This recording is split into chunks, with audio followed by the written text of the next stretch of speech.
Sports Radio 100.9 The Mitt, WLUN, Pinconning Bay City, Saginaw, Midland. Michigan sports aren't just a game, they're a way of life. And now we've got a show dedicated to die-hard sports fans like you.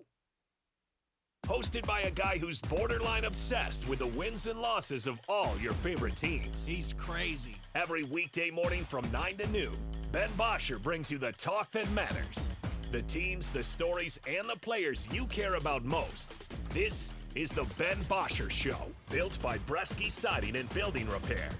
Remember that.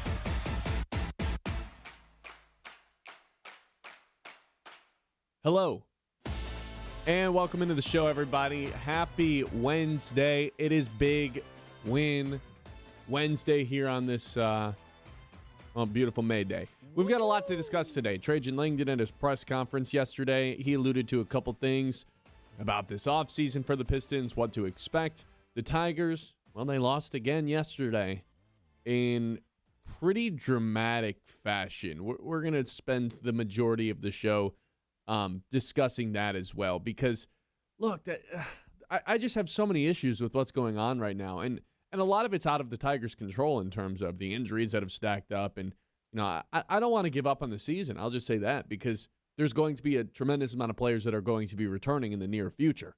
You know, just looking at the bats, it's Gleyber Torres, it's Kerry Carpenter, Javi Baez even. Like, these are guys that can come stabilize the lineup.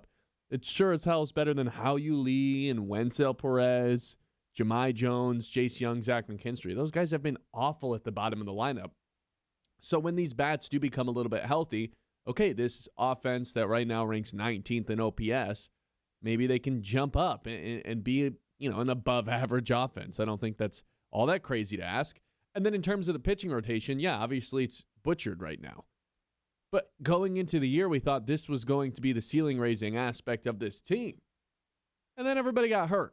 There is a semi-realistic scenario where Justin Verlander and Tarek Skubal and Troy Melton are all back within the next 2 weeks. Troy Melton's going to be back this week within the next 7 days, eligible to come off the IL on May 25th. Verlander's eligible to come off the IL May 31st. And then Skubal, he could come off the IL tomorrow if they really wanted him to. Sounds like he is progressing a lot faster than anyone could have possibly imagined. Already throwing bullpen sessions, going to have some rehab starts here soon. It really does feel like he had the greatest elbow surgery in the history of elbow surgeries. And because of that, the Tigers are in a scenario where, yes, they are 7.5 games out from first place. Yes, they are 9 games under 500. This has been the season from hell up until this point. But, man, it is a long season. And I really feel like if they can get back, if the Tigers' injuries can go away for a little bit and guys can become healthy over the next 3 weeks, all of a sudden you're facing a little bit different of a Tigers team on the daily. So I don't know if I certainly am not giving up on this Tigers season quite yet. Now, if they get to 10 games out from the division, obviously this Cleveland series is not the one that you want to be dropping. You got to find a way to beat Cleveland in some way, shape, or form and split this series, even though now you got to win the next 2 games for that to even be possible. It's obviously been awful in every way. But there's 6 guys that are going to be coming back off of IL sooner rather than later. So with that being said, I really do believe this season's not necessarily lost quite yet. Is it going to be an uphill battle? Is it going to be a potential situation to where you have to climb out of a hole that you dug and it's so deep that you're actually not even going to be able to climb out of it? Perhaps. But with that being said, it's not over. We're going to jump in a little bit more into the Tigers here shortly. Jeremy Reisman, PrideOfDetroit.com, is here with us. Jeremy, I'm glad you're here to start out the show because I have been waiting to talk to you about the schedule since it released. There's a whole bunch of different things to go over. The first thing I want to go over is this Germany 3 games in 12 days. This is, really polarizing for Lions fans in a lot of different ways because we find out in the last week or so, last couple days, the Lions actually knew what they were walking into, right? The Lions understood that was going to be presented to them if they were going to Germany. And I can't even, really wrap my head around the economic, benefits and what it does from an organization standpoint, from a business standpoint to go to Germany. I'm sure it's an amazing impact for the team. But at what point do you have to ask yourself, is it worth it if you knew you were going to give yourself 3 games in 12 days and set up a really brutal stretch in the schedule? Yeah, it's a fair question to ask. I mean, I think the main talking point here is the bye week, right? What's interesting about this year's schedule is that of these 16 teams that are playing internationally, only 3 of them are actually getting a bye week right after that international game. And so there's no guarantee if the Lions, I think it was pretty much a foregone conclusion that the Lions were going to play an international game, considering there's the rules that you have to play one every 8 years now, and it's been 11 years since they've done it. So, they could have tried to make a push for any of the other ones. No guarantee that they would have gotten any of those other ones. The Germany one makes sense, definitely from a, financial, from a business standpoint. But given, like you said, that they pretty much knew the fact that they probably weren't going to be getting that bye week and would have to face this kind of gauntlet of a schedule here right between that and Thanksgiving, you could certainly ask whether there was maybe a better decision to be made in terms of like a football decision. The tricky part there is like, well, the Lions they're going to have that kind of gauntlet no matter what, right? They're going to have those 3 games in however many days anyways, because that's just how it's set up for Thanksgiving every year. It's a matter of, how disruptive do you think that international travel is going to be to that string of games? And it's a fair point to make, but I do get also the business appeals of the decision. I think some of the international travel stuff is a little overblown. If you look at some of the records of teams that have not had a bye week after those international games, it's actually, I think they have a winning record. It's something like 12-9 and 9-12 against the spread or something. So, it doesn't look great on paper, and I can understand why people are frustrated a bit of it, especially if the Lions had a little bit of a say in what they were getting into. But I think ultimately some of the stuff is getting overblown, and you just got to go out there and win football games. Unfortunately, the one thing that kind of like adds on to everything is that game after the international game, the Bucs are actually coming off a bye week. So it's not only that you're coming off of international travel, to the Bucs, unluckily, are coming off a bye week themselves. Do you know Todd Bowles has not won a game off the bye with Tampa Bay yet, though? I have not heard that. No, that's wild. They have not had a ton of success because it was last year that the Lions played Tampa coming off a bye, right? And that was the Legion of Whom game. So, yep. I saw that. We were talking about that before the show when the day the schedule came out or the day after, and we were like, oh, I guess maybe that's not too bad because for some reason Todd Bowles can't seem to figure out one of those games. So I also have, you say all that stuff and it all makes sense. And, you can have the debate. I'm actually not as anti-international games as some of the other fans. Like, I'm not a season ticket holder. So, I have a different perspective on things. I think it's fun, and it'll be a great, benefit for the organization to go play a game over there. But I do wonder, though, why did it have to be a Week 10 game? And I don't know if anyone actually has the answer to that. Why did the Germany game specifically have to be this late into the year when it felt like, if I was in the room of the NFL schedule makers, I'd be like, wait, we want to put the Lions in Germany. Maybe we just do this earlier on in the season. Like, did anyone present that idea, or is there some schedule? That's the one part where I can't seem to really figure it out. Yeah, I mean, I think the only thing that comes to mind is like Oktoberfest. Like, I know Oktoberfest is late September, early October, and you probably don't want to create some sort of crazy havoc of just a confluence of people flooding in Germany at all parts. But I don't really have a reason, a notable reason for that other than that. It has been tradition that the Germany game is played in early to mid-November, and so this is just kind of continuing that tradition. And because they've done it that way every single year, I imagine there's probably some sort of reason, whether it is Oktoberfest or something else. The thing I have a bigger issue with in the schedule isn't the Germany thing, isn't the 3 games in 12 days. It's the fact that the Lions just continuously every season get this early bye. So I went back the last 9 seasons. It's been since 2016 they've had a Week 10 bye or beyond. The last 9 seasons, their average bye week is 6.6, so somewhere between week 6 and 7. In the last 15 years, only one team has won the Super Bowl with a week 5 or week 6 bye. And that was Philly in 2024. So what is going on? Why can the Lions never seem to get the benefit of the doubt with the bye week? Yeah, I do think it has something to do with Thanksgiving, although I know like the Cowboys have later buys than the Lions over the past 10 years or so. Not like significantly so, but like certainly noticeably so. I don't know. It is kind of odd, but I do think maybe there is a little bit of something where it's just like they feel weird giving the Lions their annual mini bye after the Thanksgiving game, although sometimes they're not even getting that. And just maybe bad luck. Like they had week 9 last year, so it's not all bad, but for whatever reason, yeah, maybe the other teams are putting in requests for later buys and the Lions aren't, and so they're just adhering to those things.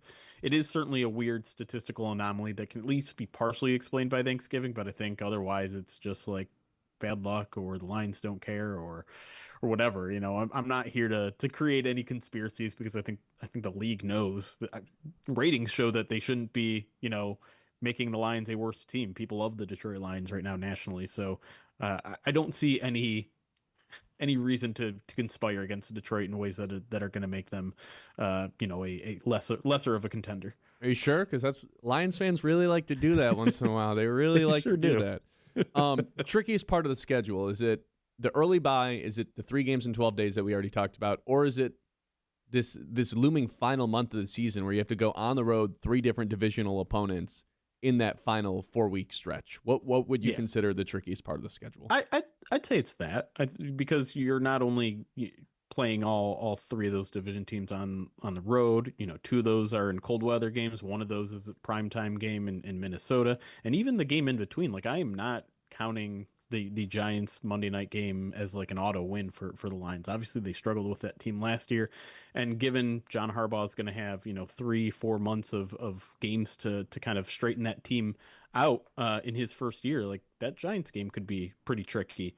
I would say like the positive spin on that is the Lions can slip up a little bit early in the season. I don't expect them to. It's pretty fair and good schedule for them. I would say through the first 7-8 weeks of that schedule, if they get out to a big lead, great. If they struggle a little bit out of the gate, they can make up everything in that last month of the season. Like, you can win the division by sweeping those final 4 games because you're taking it to your division.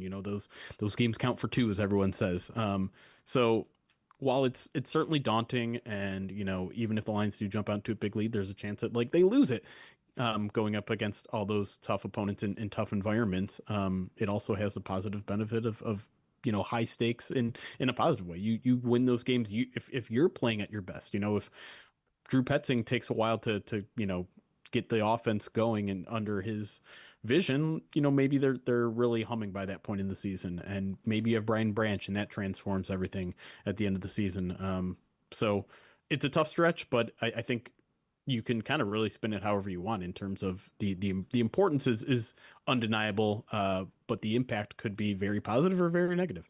I also think it's usually a good thing to have one cold weather game before the playoffs roll around, in case you don't have the 1 seed in the case of the Lions. So it's not your first time playing in the cold weather, and the 3, I guess it'd be the 2 outdoor road games in the division, definitely present an opportunity for that in the last month of the season. It's funny though, because there's so many things to complain about with the schedule, and I've done a fair share of it.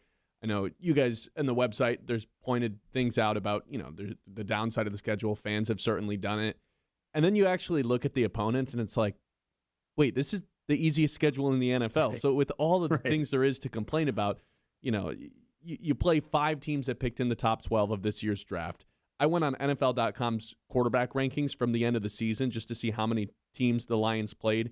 In the bottom 12, they play 8 of the worst 12 quarterbacks just listed on the website. So as much as there is to complain about it, it does feel like this schedule is setting up to where this is like the number one reason I'm basically guaranteeing a Lions comeback into the playoffs. The over-under's 10.5. The first time I went through it, I was like, I think this is like more so a 12, 13, 4 teams aggressive. But you look at the schedule, and they're favored in all but 3 games this year. And I don't think it's all that crazy for us, whoever, to say, yeah, this is a team that should be competing to win the 1 seed by the end of the season. Yeah, no doubt. I mean, I think when the schedule comes out, we nitpick, right? We're looking at the order of everything. One of the things I like to nitpick is like those first year head coach teams. I really love to face those teams early in the season, rather than late in the season when maybe things are turned around. That's not like that doesn't look great for the Lions because I think Bills. 4 of the 6. You get the Bills, but like Joe Brady, he was already their offensive coordinator. I don't know how much different that's going to look. The defense is obviously going to look different. Um, but like you have the Giants, you have the Titans.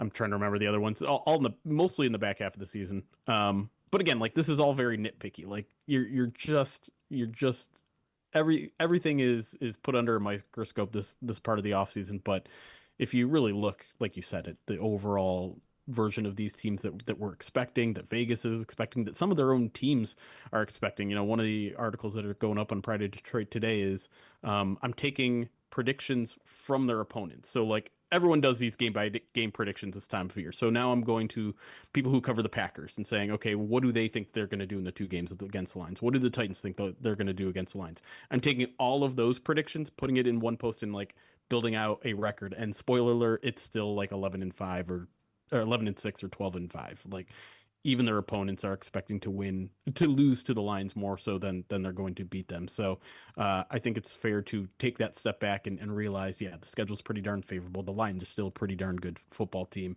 and to expect anything less than, I would say like an 11-win team this year is to expect something drastically and unexpectedly bad to happen. Jeremy Reisman, prideofdetroit.com. You guys can read all their stuff there. What was your reaction to the Devon Achane? Achane? I've lost track of how it's pronounced. What was your reaction to that contract last week? Yeah, I mean, it didn't really move the needle too much for me. I still kind of expect that line to be right around 20 million per year for Gibbs, and Achane was, I think, well short of that. Was it 16, 17 or something like that? Yeah. So I don't think it changes the market all that much. I don't think it necessarily ups the urgency or anything like that. If there's anything, like maybe that was a little bit less than I was expecting, but in general, I still think Gibbs is going to get a market setting value, which will put him a tad over 20 million a year. Decker, is he going to be on a team by the time training camp starts? I don't think so. If I had to pick right now, I think maybe leading retirement. Jeremy Reisman, prideofdetroit.com. Appreciate you joining the show. We will catch up with you soon, all right? Sounds good, buddy. All right, there he goes. Look, we got a lot. I appreciate Jeremy for coming on. Always good doing Lions to open up a show.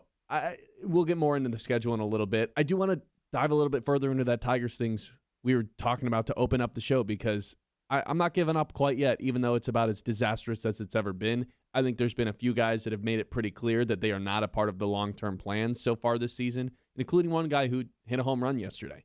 Let's dive into that. Who is safe when we come back on the Detroit Tigers roster? This is the Ben Bosscher Show live here on 100.9 The Mitt. 9 o'clock hour, as always, is brought to you by Iron Stack Technology. Iron Stack, they approach IT the same way that the best coach in the game approaches his game plan. They help businesses stay secure, efficient, and ready for what's next so you can focus on your mission instead of your technology. That's Iron Stack Technology, solution-driven, mission-focused. You can check them out online at ironstacktechnology.com. The Ben Bosscher Show, built by Bresky Siding and Building Repair on 100.9.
on 100.9 The Mid.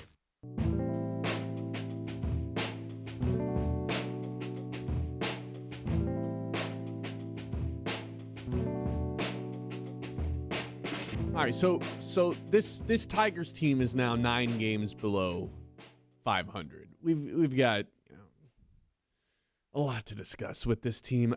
I do want to start here. I'm not going to give up on them quite yet with all the guys returning from injury. But I do think what's become clear through the first chunk of the season, we're almost a third of the way through, is Spencer Torkelson and Colt Keith, they're just not a part of this core. And Colt Keith, for that incredible start he had, man, we really were convinced of it. I was very guilty of it. I thought the Colt Keith breakout season was happening.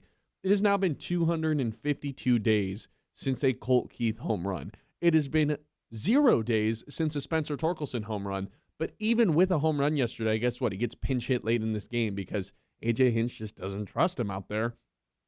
And I don't blame him. Of 25 qualified first basemen, Spencer Torkelson ranks 21st in slugging. It's just not been good enough for him. And then in the case of Colt Keith, and this guy just doesn't hit home runs. He's Pete Rose without all the gambling stuff. He's a singles machine. And in 2026, I'm sorry, man, that's just not good enough. I think I'm not rushed to get rid of Colt Keith, but to say that he's irreplaceable, that he's part of this core and you shouldn't be looking for third baseman, I think that's where you start to lose the plot a little bit. I mean, yesterday in the game, Kyle, we had dudes taking their shirt off in the crowd, waving them around, and it led to this cool story on TV, good social media posts. Just really, that's become the story of the game, is the fact that we've got a whole crowd of dudes taking their shirt offs and waving them around. Have we lost plot of the actual baseball season? I think was my takeaway from that is yeah, the baseball just doesn't matter here. We got to find other ways to entertain ourselves because that's how poor the season's gone. Now, with that being said, like I said, there's a lot of guys coming back from injury. McGonigal and Riley Green have both established themselves as dudes that are just should be on this team for a long time. I know the Riley contract, is looming. He's answered every question. He leads the AL in batting average right now, for crying out loud, and on base percentage. He's another guy that got pinch hit yesterday. What the hell, AJ Hinch? I don't understand. So I'm going back and forth because it's this is infuriating baseball to watch. It's bad defensively, but I still think 6 different guys coming off IL potentially in the next 14 days, you're getting a completely different team. The lineup will be completely stabilized when Glaber, Carey, Javier come back. I know Javier and Carey are not just game-changing players. But you know what it's better than? Hao Lee, Wenzel Perez, Zach Shore, Jahmai Jones, Jace Young, Zach McKinstry, who have a combined batting average right now of 148. That's awful. The rotation to start the year, that is what we thought was going to be the special part of this team. Okay, well, you could have Skubal, Melton, and JV all returning in the next 2 weeks as well, which will, without a doubt, help everyone else on this team. I think there's only 3.5 players, with Dingler being the half, that are mainstays of the lineup, and that would be McGonigal, Riley Green, Dylan Dingler, who only plays 3 of every 4 days, essentially, and Glaber Torres. Outside of those 4 people, I am not sure anyone else on the roster is safe. Not a single person. And I'm talking about, once the deadline rolls around, we're still a long ways from that. I'm talking about upgrading those spots or selling those spots, depending on what their record is. The only guys I am comfortable saying, these guys are here to stay, McGonigal, Riley Green, Dylan Dingler. And then Glaber Torres is in that group as an everyday part of the lineup. The issue is he's also an expiring contract and a free agent. So we'll see what ends up happening there. But in terms of the guys who are going to be here for a little bit, there's only 3 of them. They should be looking to upgrade 6 other spots in the starting lineup every day. Because some other guys are just not stepping up as guys who want to be here and are going to establish themselves as guys who should be in the lineup every single day. Torkelson and Keith, they just haven't done it. They haven't. Yeah, in Keith's case, at least he has, one thing he can point to, the batting average is up, and that is valuable. I agree. But it's just not the player that I think Colt Keith was, they always projected him to be. And even the last couple of years, it's not the same guy. He still doesn't really get on base, walks-wise. It's all through base hits. And just having 0 home runs at this point in the year is just, it's kind of shocking. And like you said, at first, it was very cool. Above 300 batting average, Colt Keith, this is great. And then after a while, it gets to a point where it's man, not only does he only get singles, he doesn't get singles when guys are, in a position to score. You know, he has 6 ribbies on the year. Like, that's crazy. For a guy that has a ton of base hits and is hitting almost 300, 6 RBI, okay, pretty interesting. And the Linsanity run of Spencer Torkelson was pretty fun for those 5 games. But outside of that stretch, he's been god-awful for the entire season. And, yeah, he hits a home run last night, so I guess it's kind of tough to dog on him today after that. But he also got pinch hit in the 8th inning for Cole Keith. AJ Hinch didn't even want him out there. Even on a day he hit a home run. Right. Colt Keith was, at the beginning of the season, you would kind of dawn this new Tigers core, and this was before Riley Green heat up and McGonigal got out to a great start, same with Dylan Dingler. AJ Hinch said it to our face that Colt Keith was not a part of this core, right? Mm-hmm. I mean, Dingler gets days off because he's a catcher, and every catcher in the league gets days off at that rate.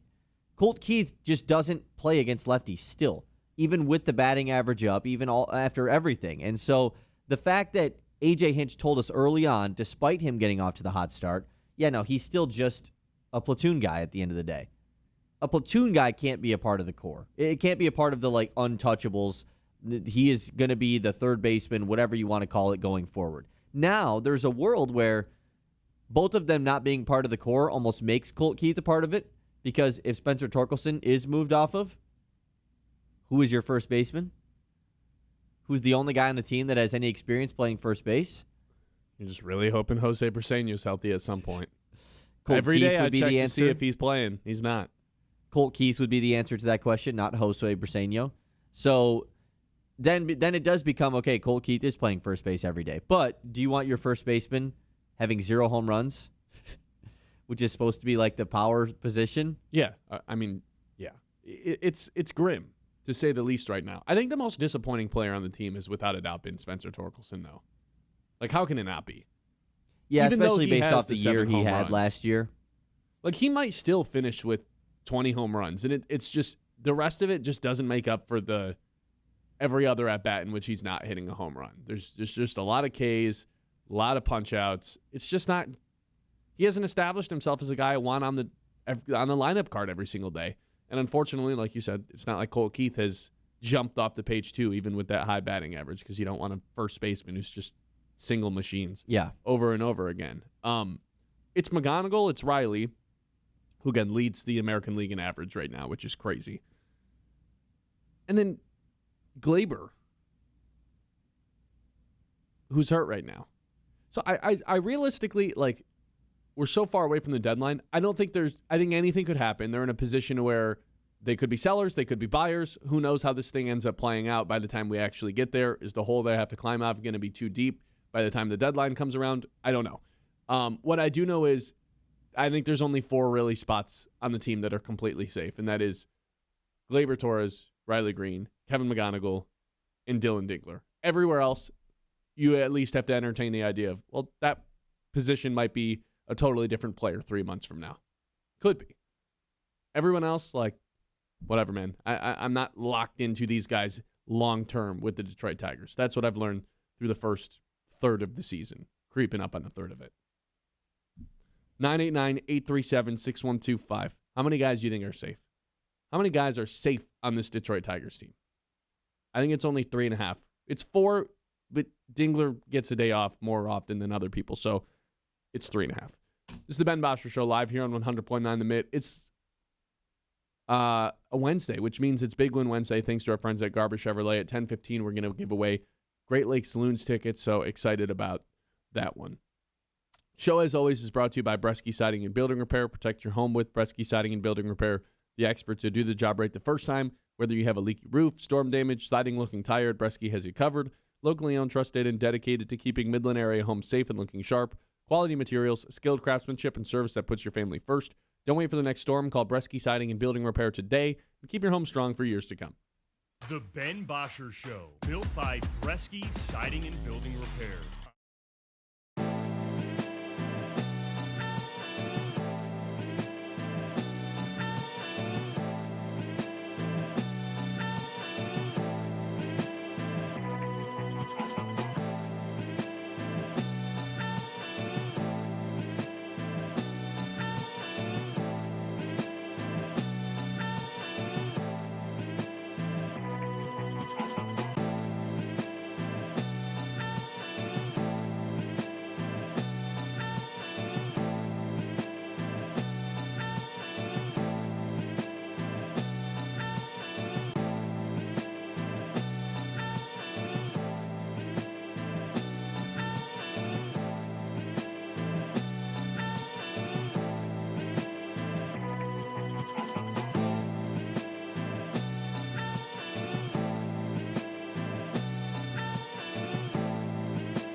yeah.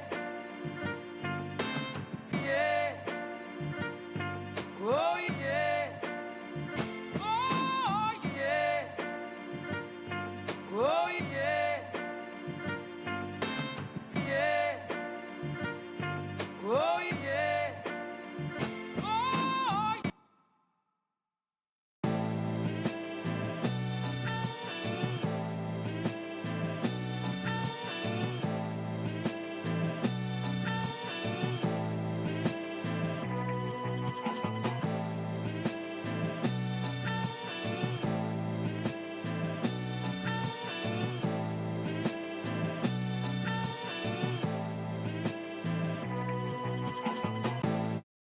By Bresky Siding and Building Repair on 100.9 The Mid.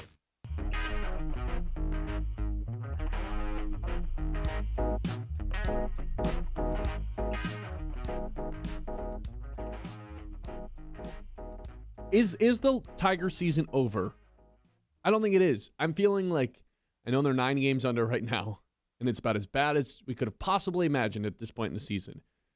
But we get that injury report yesterday, Kyle, and all of a sudden it's like, oh, Javi Baez going to be doing some offensive and defensive drills this past weekend. Oh, Troy Mellon, he's eligible to come off IL and has been shoving a little bit. Eligible to come off IL on May 25th, that is. Verlander's continuing to throw. Skubal, like, obviously those updates have been really positive too. For the offensive guys, it's Kerry Carpenter. He's still he's out there playing. It feels like they're going to get an abundance of guys back in a relatively short amount of time, the same way that they lost a bunch of guys in a very short amount of time. And yet they've still lost 12 of their last 14. Yeah, I mean, it's a completely I read you the guys that are in the bottom of the lineup every day. It's Short, Hao-Yu Lee, Perez, Jahmai Jones, Jace Young, Zach McKinstry. Whatever combination of those guys, those are usually 4 of the guys in the bottom half of the rotation. It's ugly. You know, you bring back these 3 offensive players, not saying they're going to save the season, but you bring back all 3 of them, and it's somewhat season saving. I guess. Like, not individually, they wouldn't save the season, but 3 of them, sure. I mean, it's certainly better than what they have out there.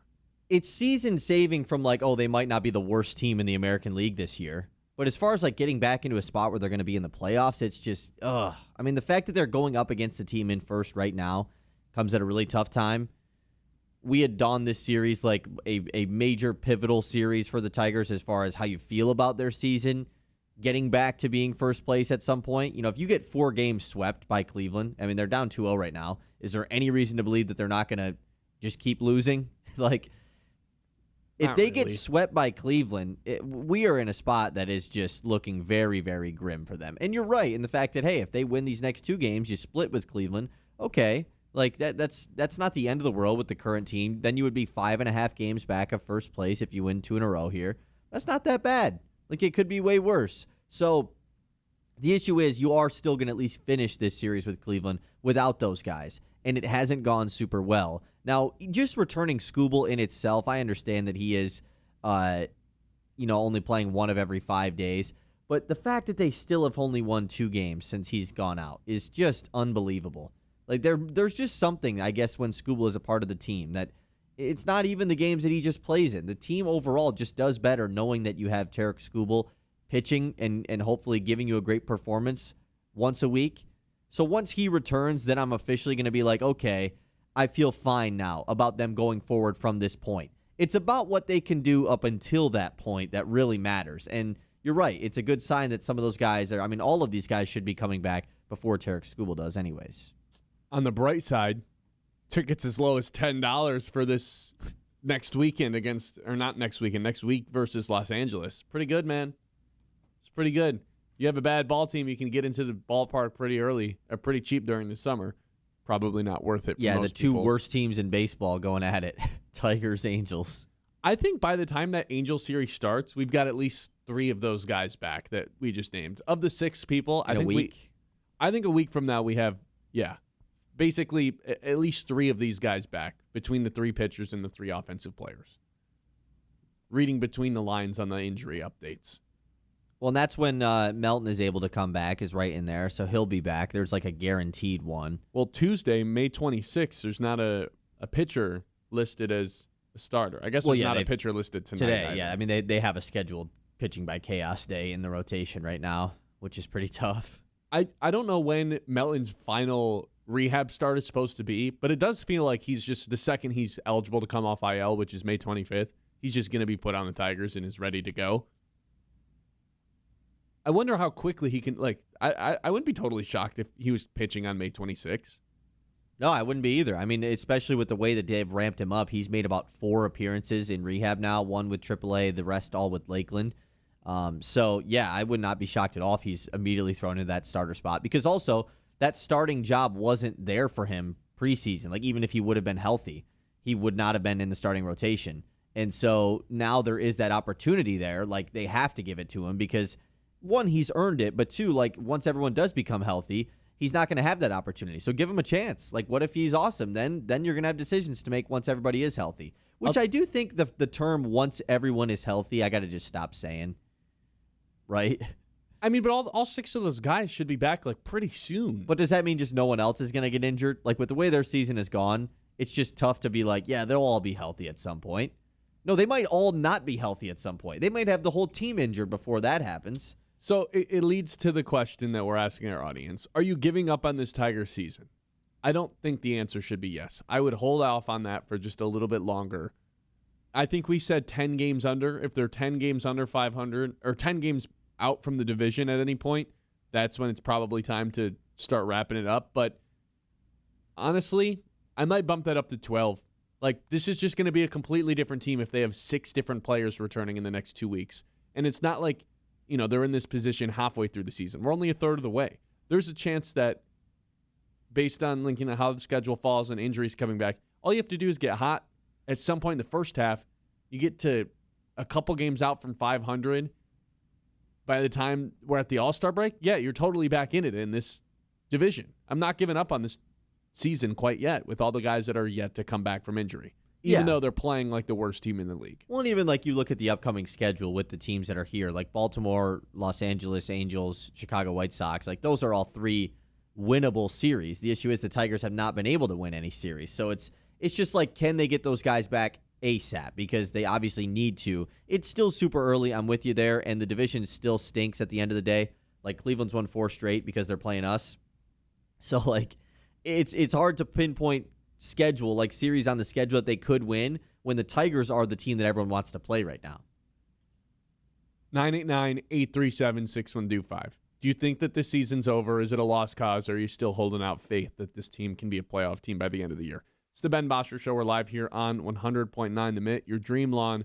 Yeah, Cervinsky sod can literally roll that out. Top quality sod that turns patchy yards into backyard showstoppers, and they've been doing it for over 50 years, which means they're experts.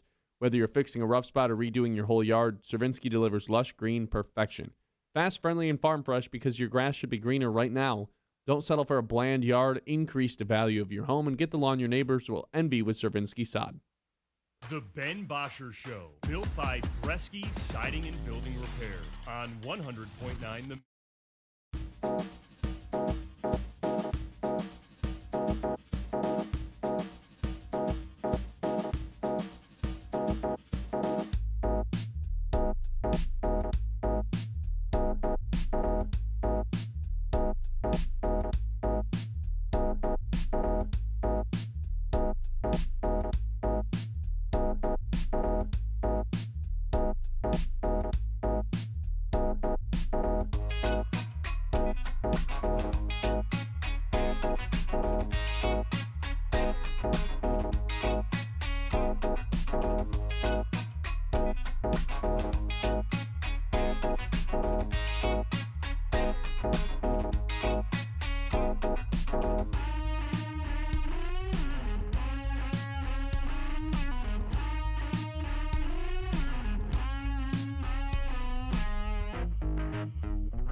By Bresky Siding and Building Repair on 100.9 The Mid.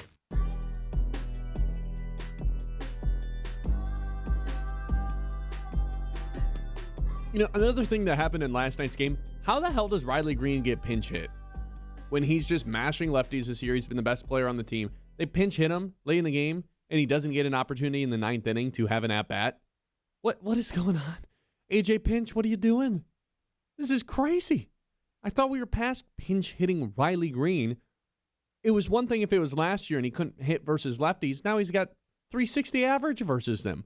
Why on earth are you taking Riley Green out of the game for Jahmai Jones just because of a lefty-righty platoon? Let's just play the best 9 players, man. It's over and over again. We're switching guys in and out of the lineup. Oh, you only get 2 at-bats today. I don't think it's letting anyone get in a rhythm. I mean, he's dealing with a lot of bad players, to be quite fair. How about you play the good ones? How about you don't take the really good ones, the guys who are all-stars, out of the game ever? Can we all agree on that at least? Yeah, I mean, I'm with you here. Riley Green was not pinch hit in last night's game, though. He was just hit. He was just later in the order. I think that was kind of the feud that people were upset with last night with Riley Green. The fact that he was hitting 5th with kind of the stretch that he's been on. I mean, he's gone now like 7 straight appearances, I believe, plate appearances while reaching base, which is pretty crazy to think about. Just the fact that, I mean, it was hitting 5th last night, I assume was probably the reason why people were upset. Colt Keith comes in to pinch hit for Torkelson, and you had mentioned that earlier. Yeah, that's the one I'm thinking of. I Right. blew that up. I screwed that up. Well, still, though, I mean, like, the fact that Riley Green is hitting 5th, though, like, I understand this whole lefty thing. Oh, it's lefty, blah, blah, blah. AJ Hinch is upset about that. Like, what are we doing? You've talked about the Riley Green versus lefty numbers all year. Like, he's been awesome against lefties. And so that's the worst part about this stretch that the Tigers are on right now, is Riley Green has been awesome. Like, he has been so good. And it's very difficult to highlight that because it's like, oh, well, who cares? Their team stinks anyways.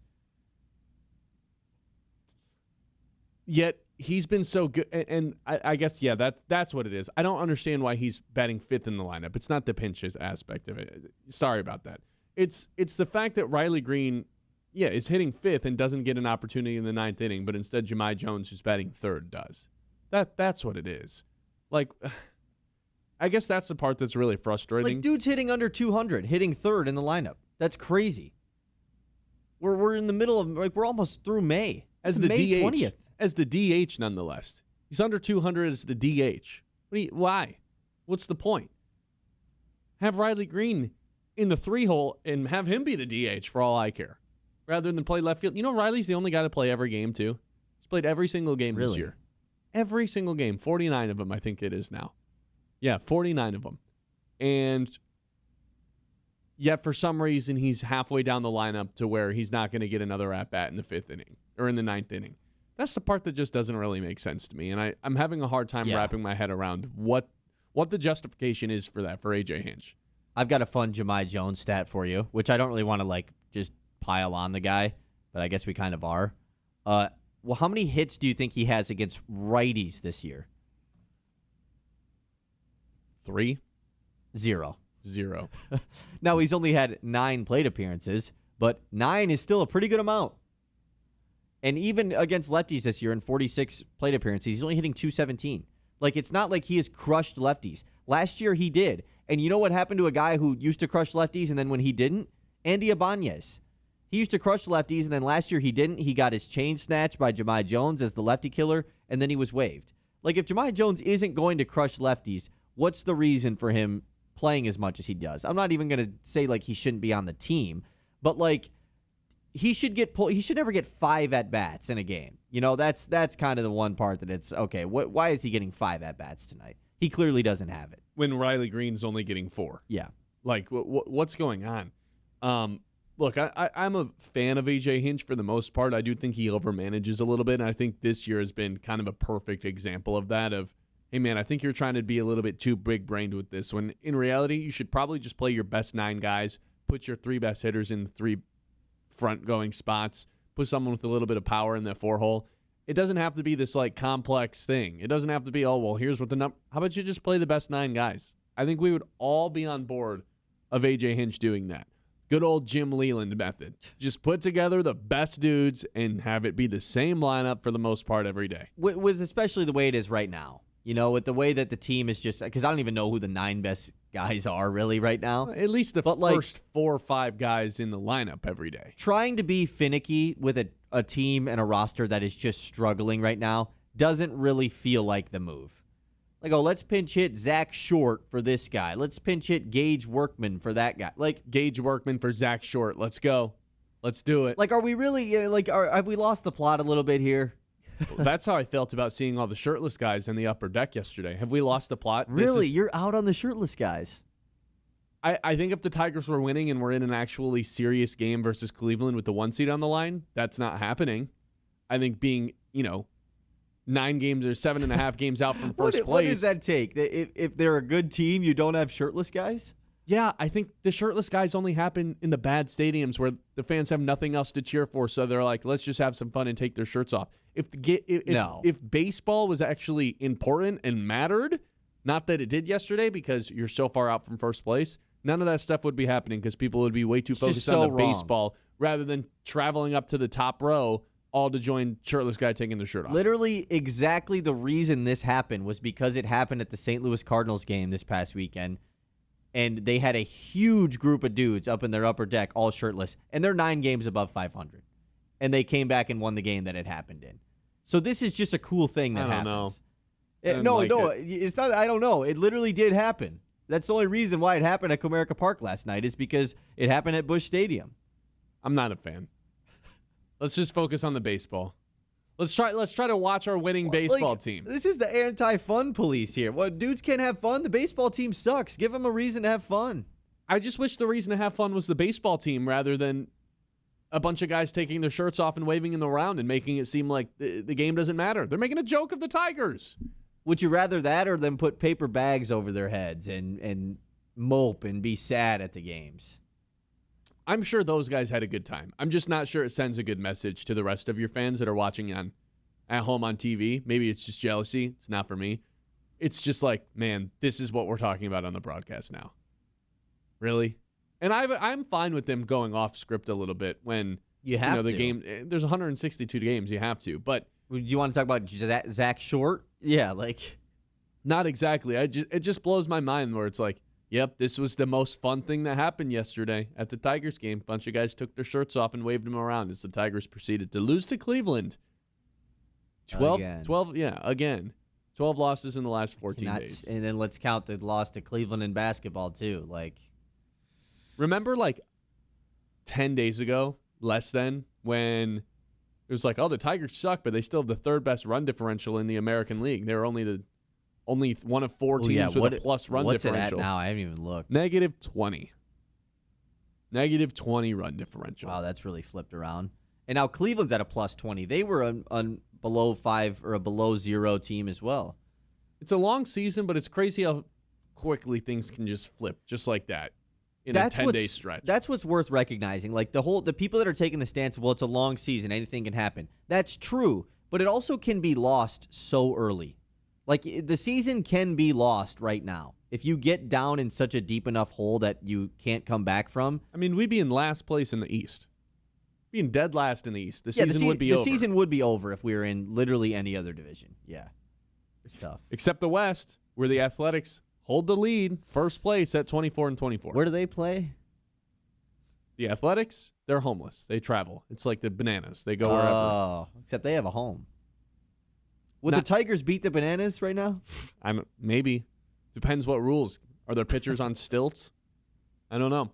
989-837-6125. This is the Ben Bosscher Show, and we are live here on 100.9 The Mitt. More on the Detroit Pistons and Trajan Langdon's end-of-season press conference when we come back here on the show, on The Mitt, here on Big Win Wednesday.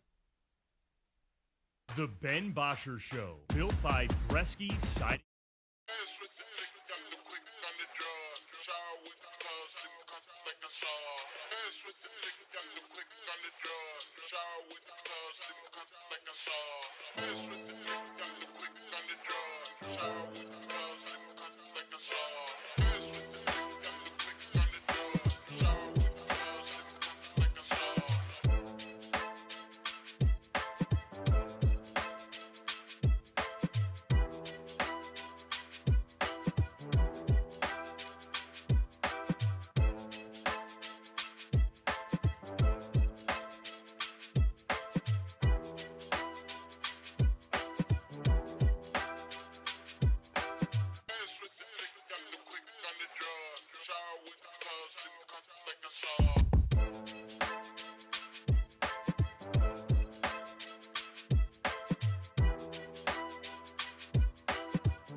WLUN, Pinconning Bay City, Saginaw, Midland.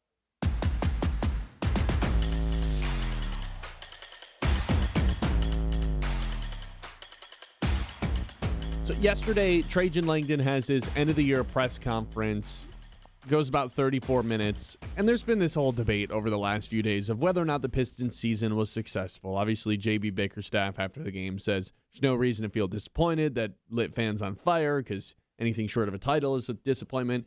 And Trajan was very quick to remind fans, well, we had 14 wins 2 years ago. We've come a long way. We overachieved this season as the 1 seed, winning a playoff series, had a chance to get to the third round, to the conference finals. And, you're always going to turn fans away, or at least a portion of fans away, when you say, we achieved everything we wanted to achieve, and you didn't win a championship this year. Trajan Langdon also he seems to be very poised, very measured. Also, someone needs to get that guy a cup of coffee because it feels like he's going to fall asleep at any moment during this press conference. That's every press conference with Trajan Langdon. My only issue that I have with this press conference and the way that Trajan Langdon goes about things is, okay, if we're not disappointed now, when do we finally get, is this going to be a never my fault thing? We always achieve what I set out to be type of situation. Oh, next year, well, I don't know what you guys are talking about. We made it to the conference finals. This is exactly what we were supposed to do. But at the same time, I think Trajan Langdon needs to be shooting a little bit higher than just, winning one singular playoff series this upcoming season. But at the same time, I look around the Eastern Conference as to what's happened the last few years, and the Pacers, they needed to get to an Eastern Conference Finals, then they made a finals. Boston, they lost time and time again in the playoffs before they finally reached a finals, and then a few years later, after even more playoff pain, won a finals.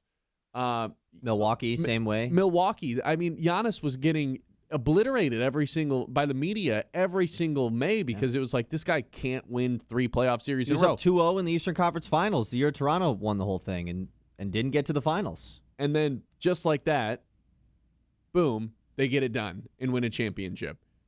I think I'm willing to be patient with the Pistons and not necessarily put a championship or bust sort of expectation on the following season.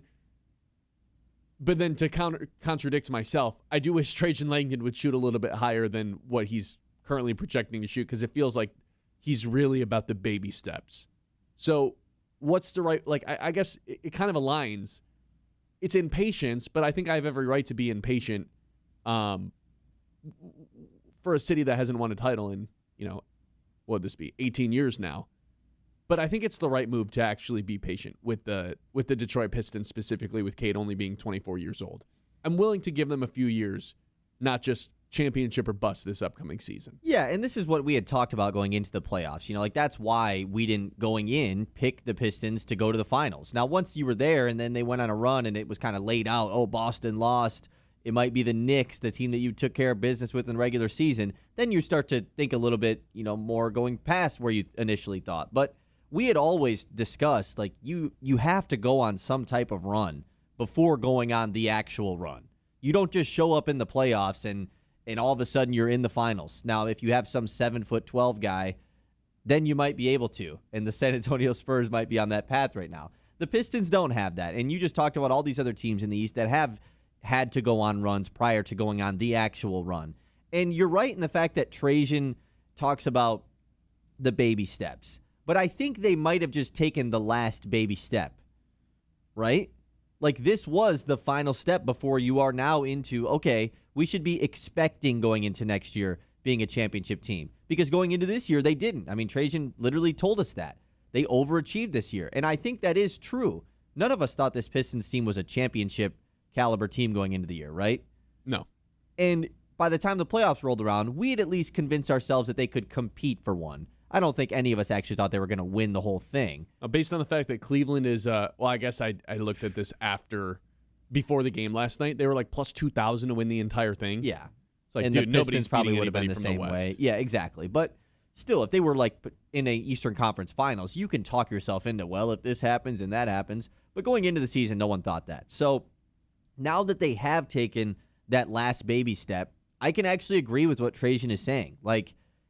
There is now pressure on them. They now should have the expectation to be a championship contending team because they've taken that playoff run. They went 2 years ago, lost in round one. Now they've won a playoff series, almost advanced to the conference finals.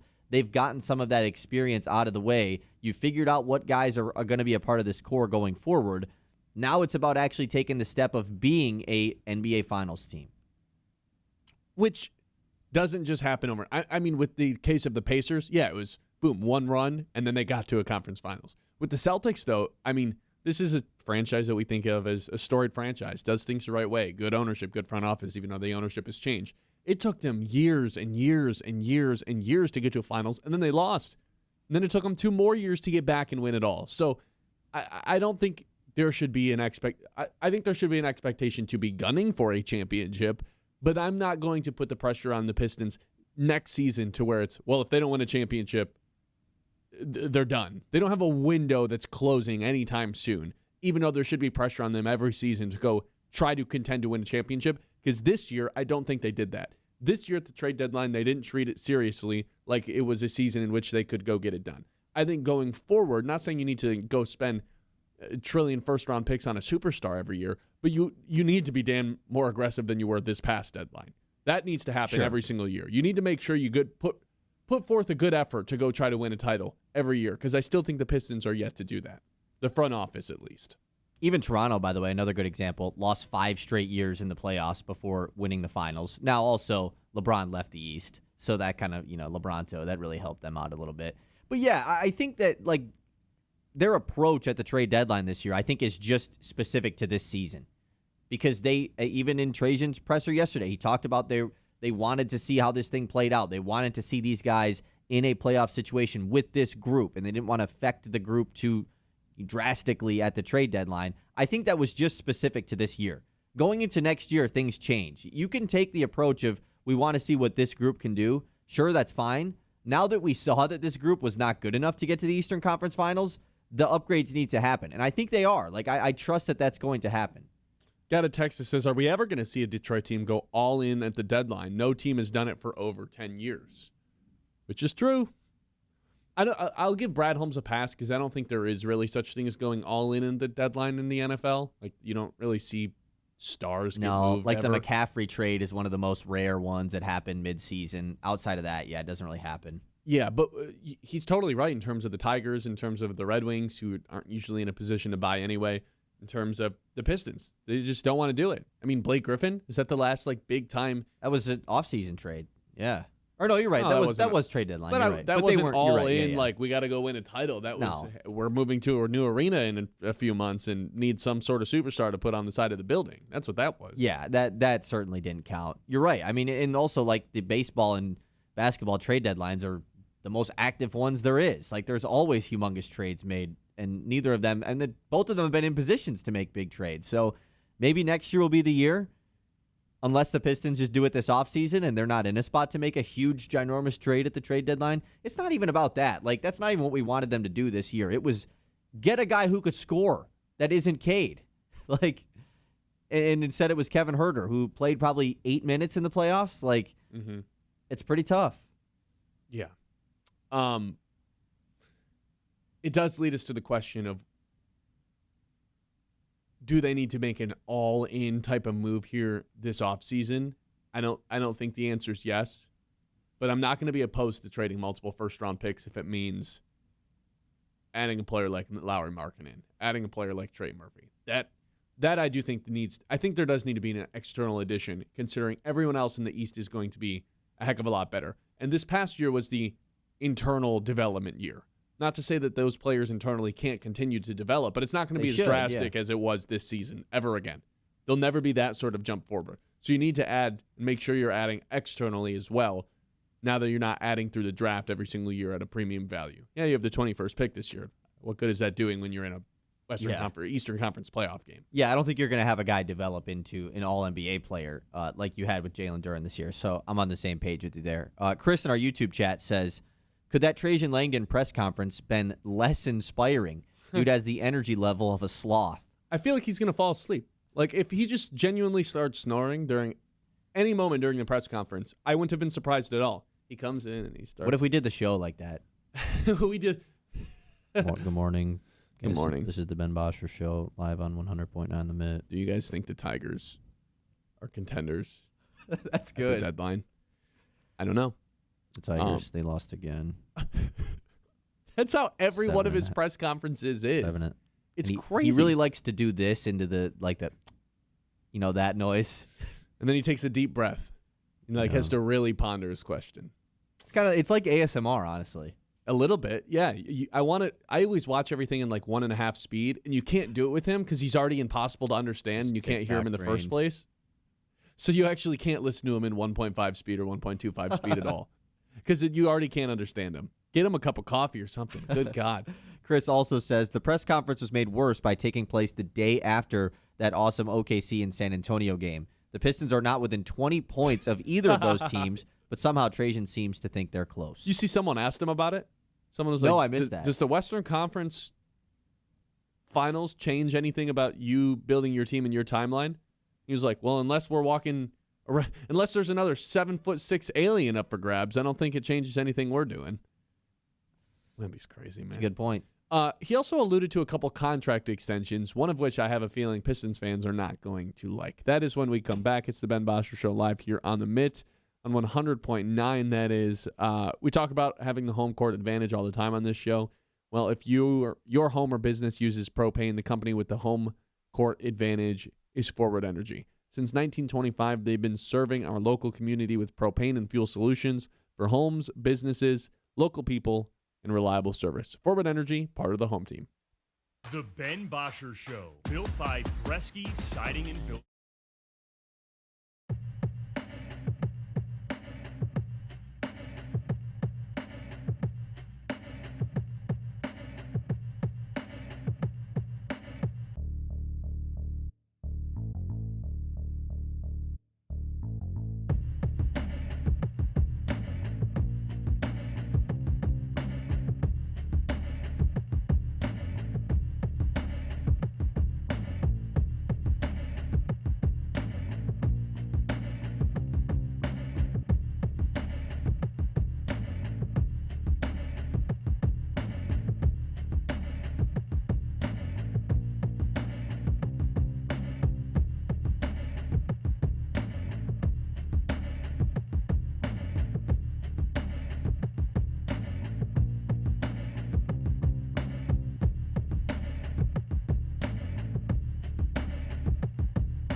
Got a text that said Rasheed Wallace was the last all-in move for any team in Detroit, and it helped the Pistons win a championship. Is that really the last one? That's pretty good. In terms of an in-season trade? Because Miggy was in the offseason, right? Yeah, do we want to count the Allen Iverson, Chauncey Billups trade? No. If we want to call that as something. No. Yeah, it's been a while. Like, you'd have to go pre-2010 to go, like, a truly all-in move. I mean, and that's the one you think about. The Pistons have, I mean, on the back of 3 different. Oh, someone texted in David Price 2013. Yeah, that's a good one. That is a really good one. Yeah, that one's really good, actually. That was an all-in move, almost as an effort of like, we know this ship is going down sooner rather than later. Yeah, we're going for it. We have to go. And then they just now. traded him. They sold him at the next deadline. Yeah, it's funny. I was too, so happy when they traded for David Price, dude. I'm like vividly remembering exactly. I was in my grandma's house when that happened, watching it on the TV because I loved David Price. Really. Yeah. It's funny that you look at the 3 Pistons championships and there's a move like that mid-season of some sorts that totally shaped and I guess the Bad Boys ones you kind of throw both of them together. Right. Was Adrian Dantley, that trade, getting rid of him. And then with this one it's Rasheed Wallace. Like you kind of have to do it at some point. And then with this one it was Kevin Huerter. Yeah, with this one it was Kevin Huerter, right.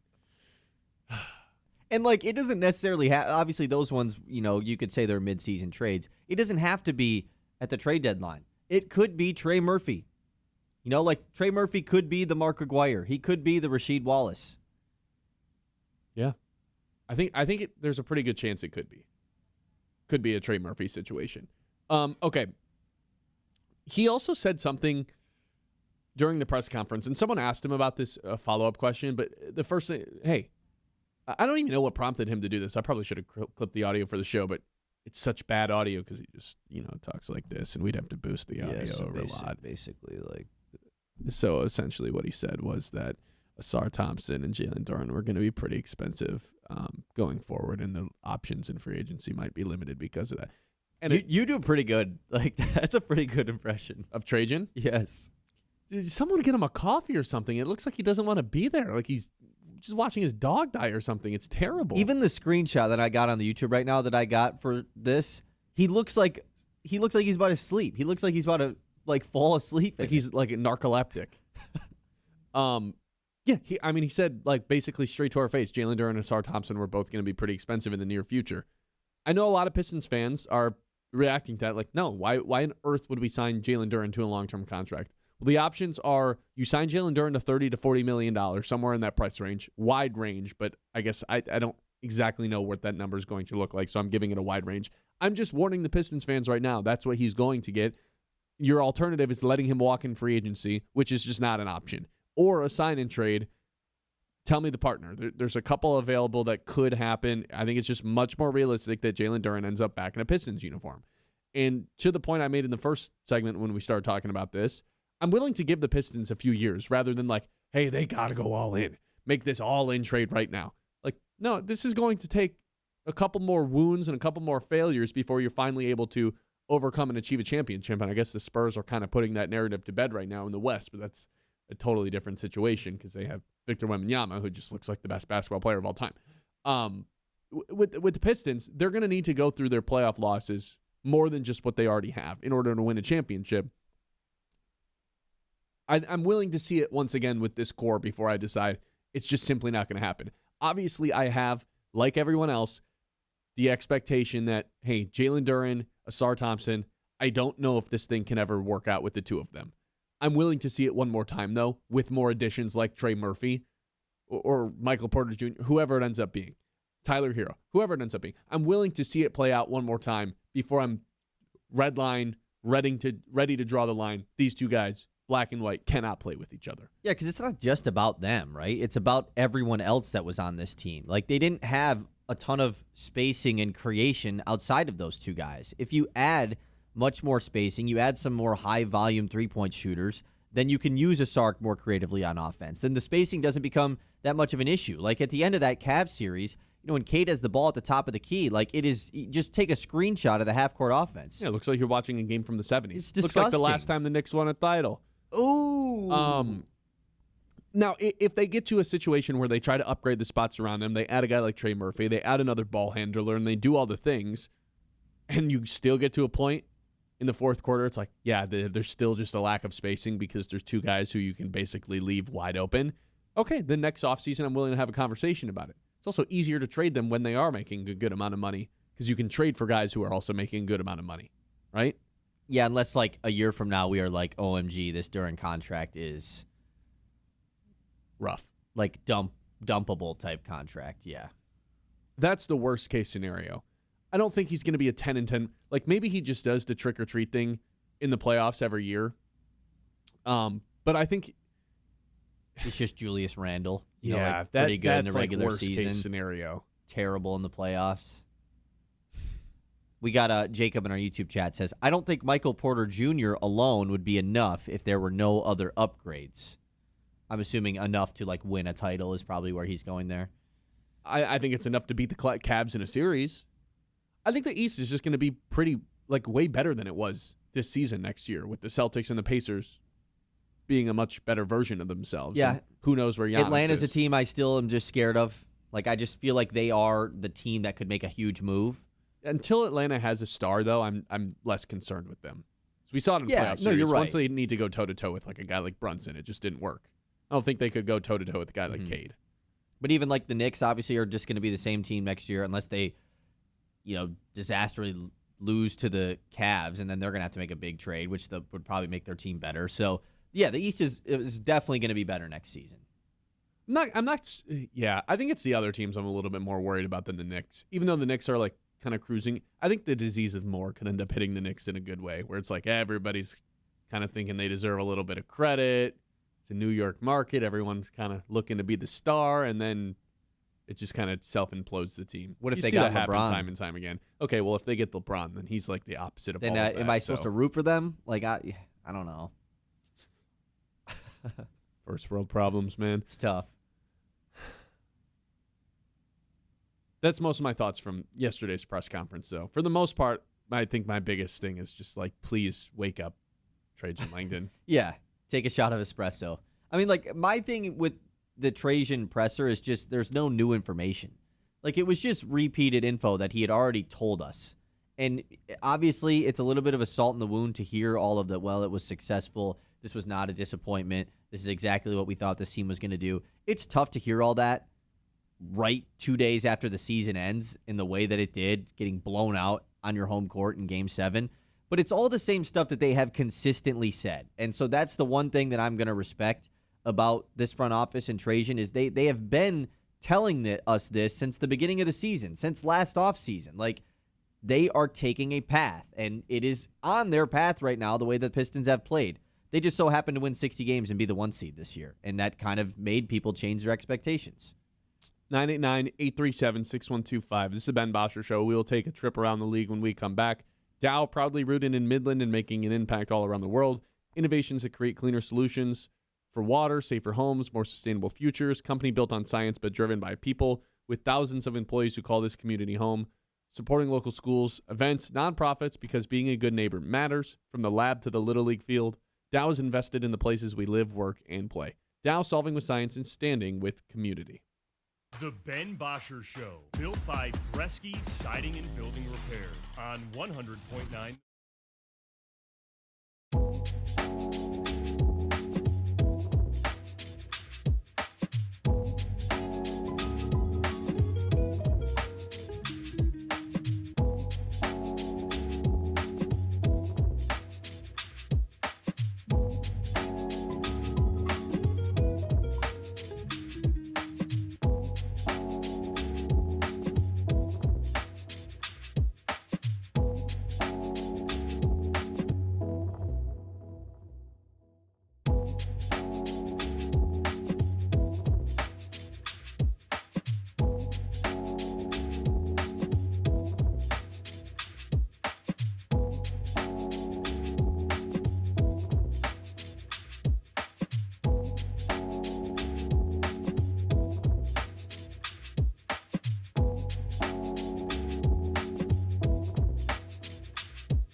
Bresky Siding and Building Repair on 100.9 The Mid.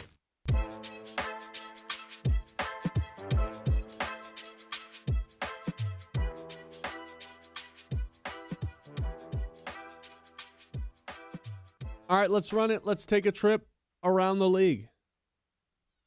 It's time to zoom out and go around the league. So, Kyle, the Madden cover is going to be released in 12 days. 13 days? How many days are in June? It's May. How many? 31 days in May. 30 days in June, I believe. Um, That's just off the top of my head. I could be wrong. That's irrelevant. There's 31 days in May, which means June. it would be 13 days away. So they're going to release the Madden cover 13 days from now. And I wanted you and I to get out ahead of this before there's a leak of predicting who is going to be the Madden cover athlete. I figured we'd both get about 5 picks here, and whoever gets it right wins. A couple weeks from now. All right, let's do it. So here are the last 3 cover F. I'll go the last. I was going to say 4. I need to find this out. I have not gotten mad in the last couple years. Used to be an every year guy. So back-to-back running backs with Saquon Barkley and Christian McCaffrey the last 2 years. It was Josh Allen the year before that. It was John Madden in 23. And then it was Mahomes and Brady in 22, the GOAT version. Lamar, Mahomes in 20. That's where we'll stop because the next guy is Antonio Brown. I had that Madden, yeah. So who's going to be the next guy? Okay, so who gets to go first? Rock, paper, scissors, me. Rock, paper, scissors, shoot. Okay, I'm going first. I just, why am I not going scissors? God, it's so messed up. I'm going Ooh. We just got reminded of something in the YouTube chat. Big Win Wednesday. Big Win Wednesday. Good call from Steven. Oh, my gosh. Should we throw that out right now? And then we'll pick a winner after around the league? Sure. We're giving away Loons tickets today. The team that plays here. The team that plays here at Dow Diamond. Just text in Loons to 989-837-6125, and you got a chance to be a big winner thanks to our friends over at Garber Chevrolet. Easy enough? Yep. Okay, you get to go first. I'm going to pick a guy who probably should have been on the cover by now, but just hasn't. Coming off kind of a down year. I think that's okay. I'm going to go with Justin Jefferson. You can get a clip of him, one-handed catch, big ice on the neck, big chain, the sunglasses. I'm going with Justin Jefferson. I think he's like kind of the ideal cover athlete. Really? I have a hot take. I think it's too far gone for Justin Jefferson. Not too far gone, but like it's just not going to happen this year. Maybe once the Vikings are good. It's crazy that Antonio Brown's the last receiver to be on a cover Madden cover, considering how great we have have it with receivers right now. There's so many great ones. I've got 2 options here for my first pick, and I can't decide which one to go with. Because obviously Saquon Barkley being on it last year was coming off the Eagles Super Bowl. So you think, okay, are they gonna keep that route going of Super Bowl winner? You've had back-to-back running backs on the cover. No way there's another running back, right? Even though I think Bijan Robinson is probably at some point a cover athlete, maybe even Gibbs. I think it's a little bit too early. I'm just going to tell you who I'm picking between, so I probably am spoiling who you could take next. Stafford or JSN? I can't decide. If it's going to be a receiver, I think it's JSN over Justin Jefferson. Do you have the MVP or the Super Bowl winner? I'm going to pick JSN. That's my pick. I was hoping you would pick him. Okay. I don't know. I think if you're going to go with the receiver, there's just better options. Like, I would rather have Jamar Chase. I would rather have... But, like, the relevancy is all what the Madden cover's about. It's about, like, what is going on in the sport.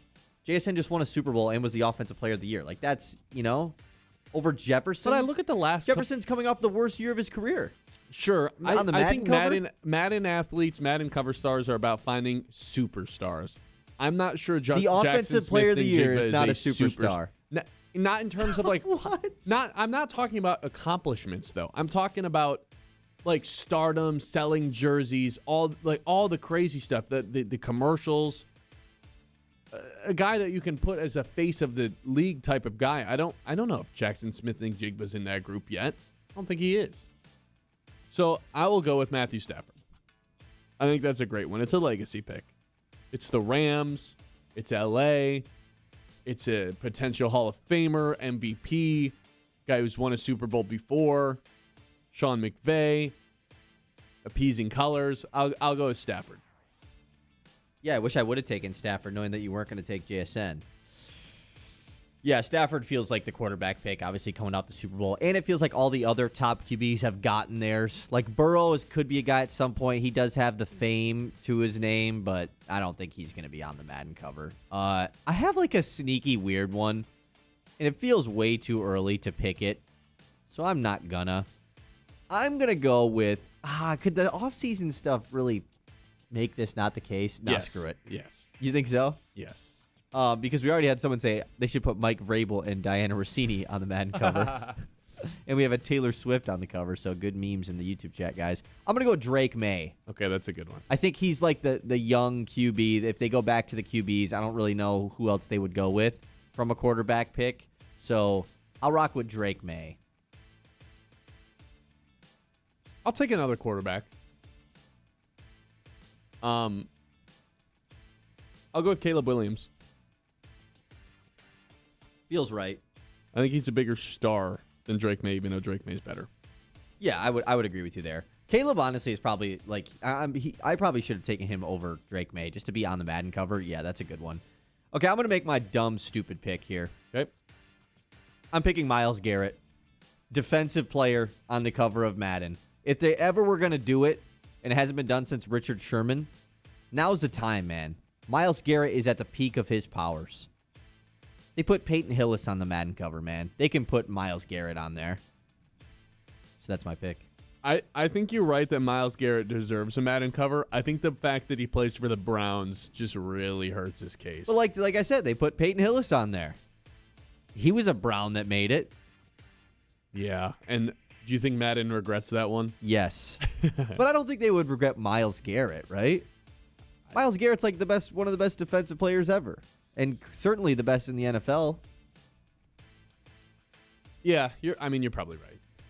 Is there any dual Madden cover that we could be missing here? I'll allow a dual pick if like it makes sense. I think it'd be Burrow and Chase. Oh no, they can't put those two together. I just don't think they've had enough. Not right success. now. Yeah, maybe like the year off the Super Bowl they could have, but they still didn't win it. And then T. Higgins is just like freaking out in the corner. I have a better year than Chase, anyways. I'm gonna go with Gibbs. Yeah, first running back off the board. I think Gibbs is a bigger star than even like a JSN or a Garrett for that matter. Now I'm not saying he's better, but in terms of stardom, popularity, A bigger probably star not. Probably than Myles not. Garrett? Probably not Myles Garrett. Yeah, I think we're just misusing the word star. I think you also have to recognize this game is mostly for kids. Like that is a lot of the times their audience, and they want the Gibbs jerseys. For sure. Like they love the Gibbs. They love the You're right. They love the Gibbs. They like JSN. I don't think the kids are like, oh, I want a Myles Garrett sure. jersey. No. I'm with you. Okay. I think I should just take Bijan then. That feels right. Is there any other guy that like deserves it here? I'm just at this point I'm just scrolling teams, just seeing if anybody pops into my head. Could they give anybody a repeat? Could there be a second Madden cover guy here? Josh Allen, Lamar, Mahomes, Mahomes has been twice. I don't think so. There's no like legacy pick here, right? Like when Tom Brady was on it. I don't think so. I'll take Bijan Robinson here, and then my last pick I'll make a goofy one, I think. You you always got to be. Oh man. Like, would they put? No.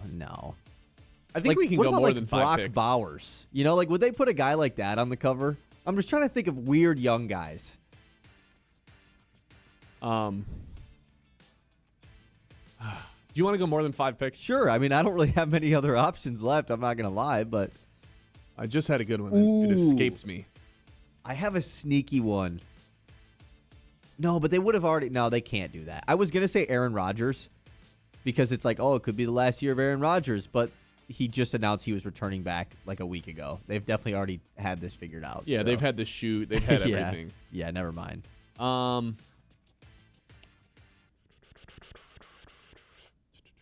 Said want to go more than 5 picks. He doesn't even have his 5th pick ready. I had it and then I lost. Oh, you know what? I'm gonna go with Dak. Dak Prescott Cowboy. on the Madden cover. Cowboy. Dak? Cowboy. just Cowboy. It's just the only response. Yeah, no way. There's literally no way. You could have picked 12 guys before Dak Prescott to make the Madden cover. All right. He's one of the most recognizable stars. That's all I'm saying. Is he? Just because he's the Dallas QB, we're giving him that? One of the most recognizable stars? Yes. I disagree heavily. Okay, my last pick. I considered a guy like Justin Herbert. You know, he's in the fame a little bit more now than he was even a couple years ago with the Madison Beer stuff. He's at a lot of the Lakers games. You know, like he's got the fame a little bit to him now. But Herbert, I don't really think so. I'm not really seeing it. I do think there's a case for Travis Kelce as like it's the last year, Kelce, the Chiefs. Like, I'm just trying to think of weird routes doing it that way. And I think I'm almost going to lean that way. Yeah, I'll do it. I'm going to take maybe Baker Mayfield's not a bad one, but I'm going to rock with Travis Kelce. Are we going more or no? If you want to go more, sure. If you have another one. I'll go CeeDee Lamb. Okay. I mean, now you're just going back-to-back Cowboys here. CeeDee Lamb is sweet. You're just eliminating your own picks. You're going to have Dak and CeeDee on your own roster here? Yeah. You're just canceling out picks at that point. You got to pick one or the other. Why? It's terrible. You're up. Dak and CeeDee back-to-back. Okay, I'll take... what if they... Is Mendoza a big enough of a rookie star for them to put him on the cover? No. I don't think they would ever do that. No, I don't think. I mean, like maybe I think they could do it. It certainly wouldn't be with him though. Josh Allen feels like a guy that will eventually be on 2 Madden covers just because of how huge of a star he is. I don't know if it would be this year though, so I'm not going to pick it. I will go with one Baker Mayfield. Baker Mayfield is a big enough name. Didn't have a great year last year, so it's kind of tough, but I'll rock with Baker. I'll go with Jalen Hurts.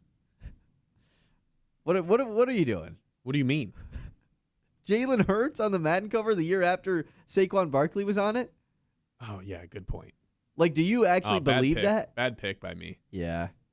God, you're really going quick here. You're making me, like, think this over. I don't really have a lot of options here. I don't think any of these guys that we're picking at this point will be on the Madden cover. That's the tough part about it. Ooh, a good one pre-weird offseason stuff would have been Nakua. Yeah. Like that guy off the field stuff for sure is a Madden cover type of guy, but there's no way he would be on it. So I can't pick him. But I don't really know who else I'm going to take over him. You know what? Screw it. I'm taking the Josh Allen. I'm taking him double up. Second Madden cover. I'm doing it right now. You want to keep going? I can't tell if this is like a bit that you're doing or not. I'll take Amon-Ra. I surrender. I get a bonus pick than you? Okay, no, let me get my last. This is the last pick. Sure. Because I don't really understand what's A going on. lot of here. options. Jaden Daniels. I don't really know what's going on Jamar anymore. Chase, I'm Joe not gonna Burrow. lie. Yeah, Burrow's not a bad one. I think I have to go back to the running back route, though, because we still have not taken many running backs off the board, and it's been back-to-back running backs as the Madden cover. That's not bad. But outside of Gibbs and Bijan, like James Cook, who led the NFL in rushing, he's not going to be the Madden cover. There's no way. Ooh. Take one of the Bengals. You know who I'm taking? Cam Scatterbo. Okay. He'll definitely get memed as a cover. For sure. All right, that's going to do it for Around the League. Loons, text in Loons to 989-837-6125. Chance to win Loons tickets. Thanks to our friends over at Garber Chevrolet for making Big Win Wednesday possible. I can tell you from firsthand experience, Garber Chevrolet in Midland, they make it easy. Bought my car there last summer. The whole process was smooth, no stress, straightforward. Whether you're buying a new whip or a quality used vehicle, the team knows their stuff and treats you right. That's Garber Chevrolet, a place you can actually trust to purchase your new ride. The Ben Bosscher Show, built by Bresky Siding and Building Repair on 100.9 The Mid.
Siding and Building Repair on 100.9 The Mid.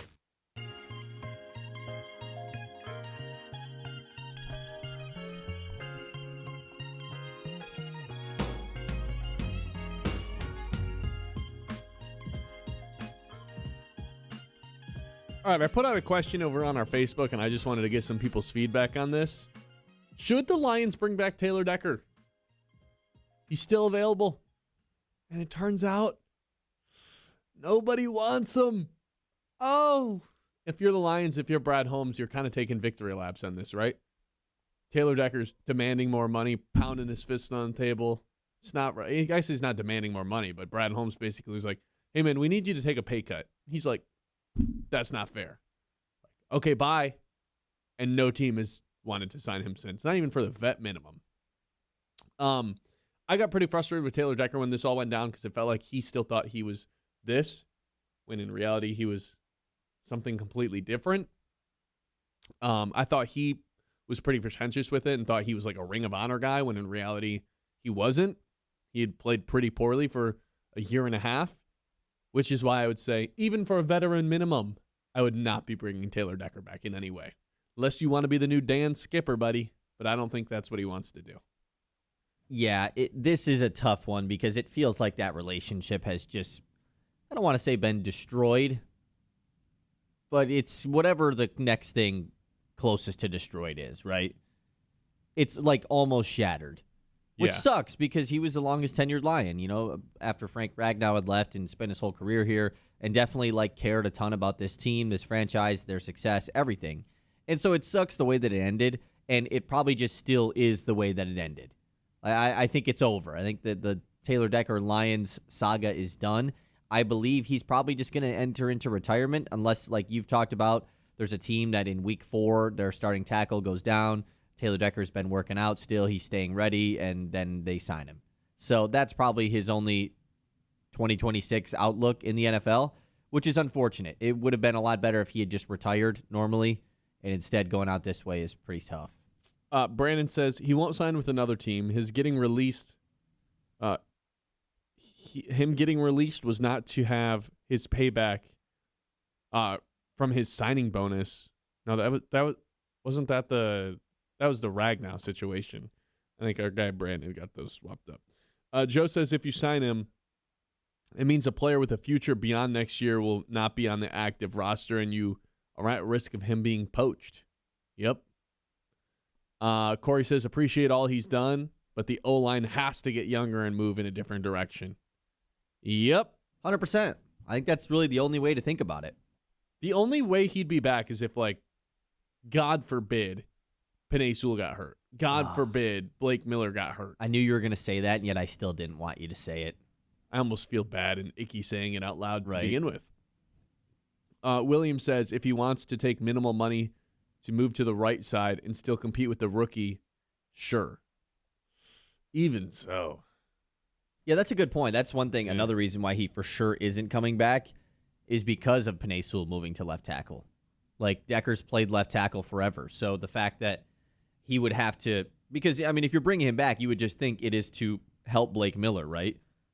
Yeah, just to basically take him under the wing. Yeah, like, and if for some reason he struggles, we have Taylor Decker ready to go. So, like, the fact that he even moved over, or Penei Sewell's moving over to left, makes it even more unlikely. It goes from a 1% to a 0.1%. Mm-hmm. Yeah. Yeah, I think, unfortunately for Taylor Decker, this thing is going to result in a long-awaited, hey, why does nobody want me? And it's probably what we've been talking about forever. You don't stay healthy, and you have not been good for a long time. And honestly, like, this is pretty wicked of me, but it kind of puts a smile on my face that he's finally going to have to realize this. I got really strange with him at the end. I don't know. There was something really off-putting about the way he went about everything. That feels a little I mean, there was something off-putting of about everything that he was doing towards the end, where he was like doing the Justin Rogers piece and like talking bad about Brad Holmes and Dan Campbell, saying he felt betrayed by them. It's like, brother, it's really not that crazy that they asked you to take less money, considering you ain't worth this anymore.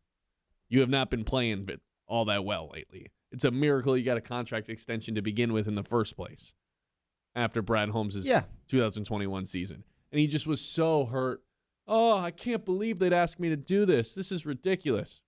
Really? I don't think it was, dude. I really don't think it was. Are anyone on Facebook saying that they do want him to come back? No. You want to know why? Because everyone has eyes and got to watch him play last year, and it was pretty bad. I think Eric said it pretty well. He may have overestimated himself and his worth, and the Lions moved on. Now he's realizing what his true value across the league is. Yeah. Really unfortunate for him. Really unfortunate way for the cookie to crumble, but that's the way it did.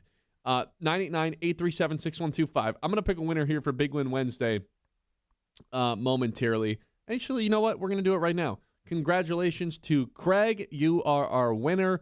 You are getting Loons tickets. I'll have more information for you in a little bit. It's the Ben Bosscher Show live here on 100.9 The Mitt, the 11 o'clock hour on the way.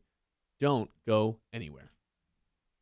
The Ben Bosscher Show, built by Bresky Siding and Building Repair on 100.9 The Mitt.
studios.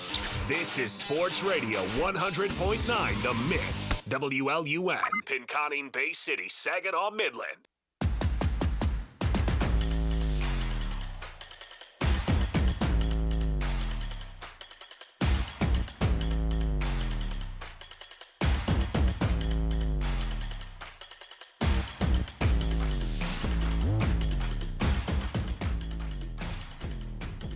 All right, welcome back in, everybody. This is the Ben Bosscher Show. 11 o'clock hour, as always, is brought to you by Yiter Insurance. Life happens fast, and at Yiter Insurance Group, they're here to make sure you're covered every step of the way.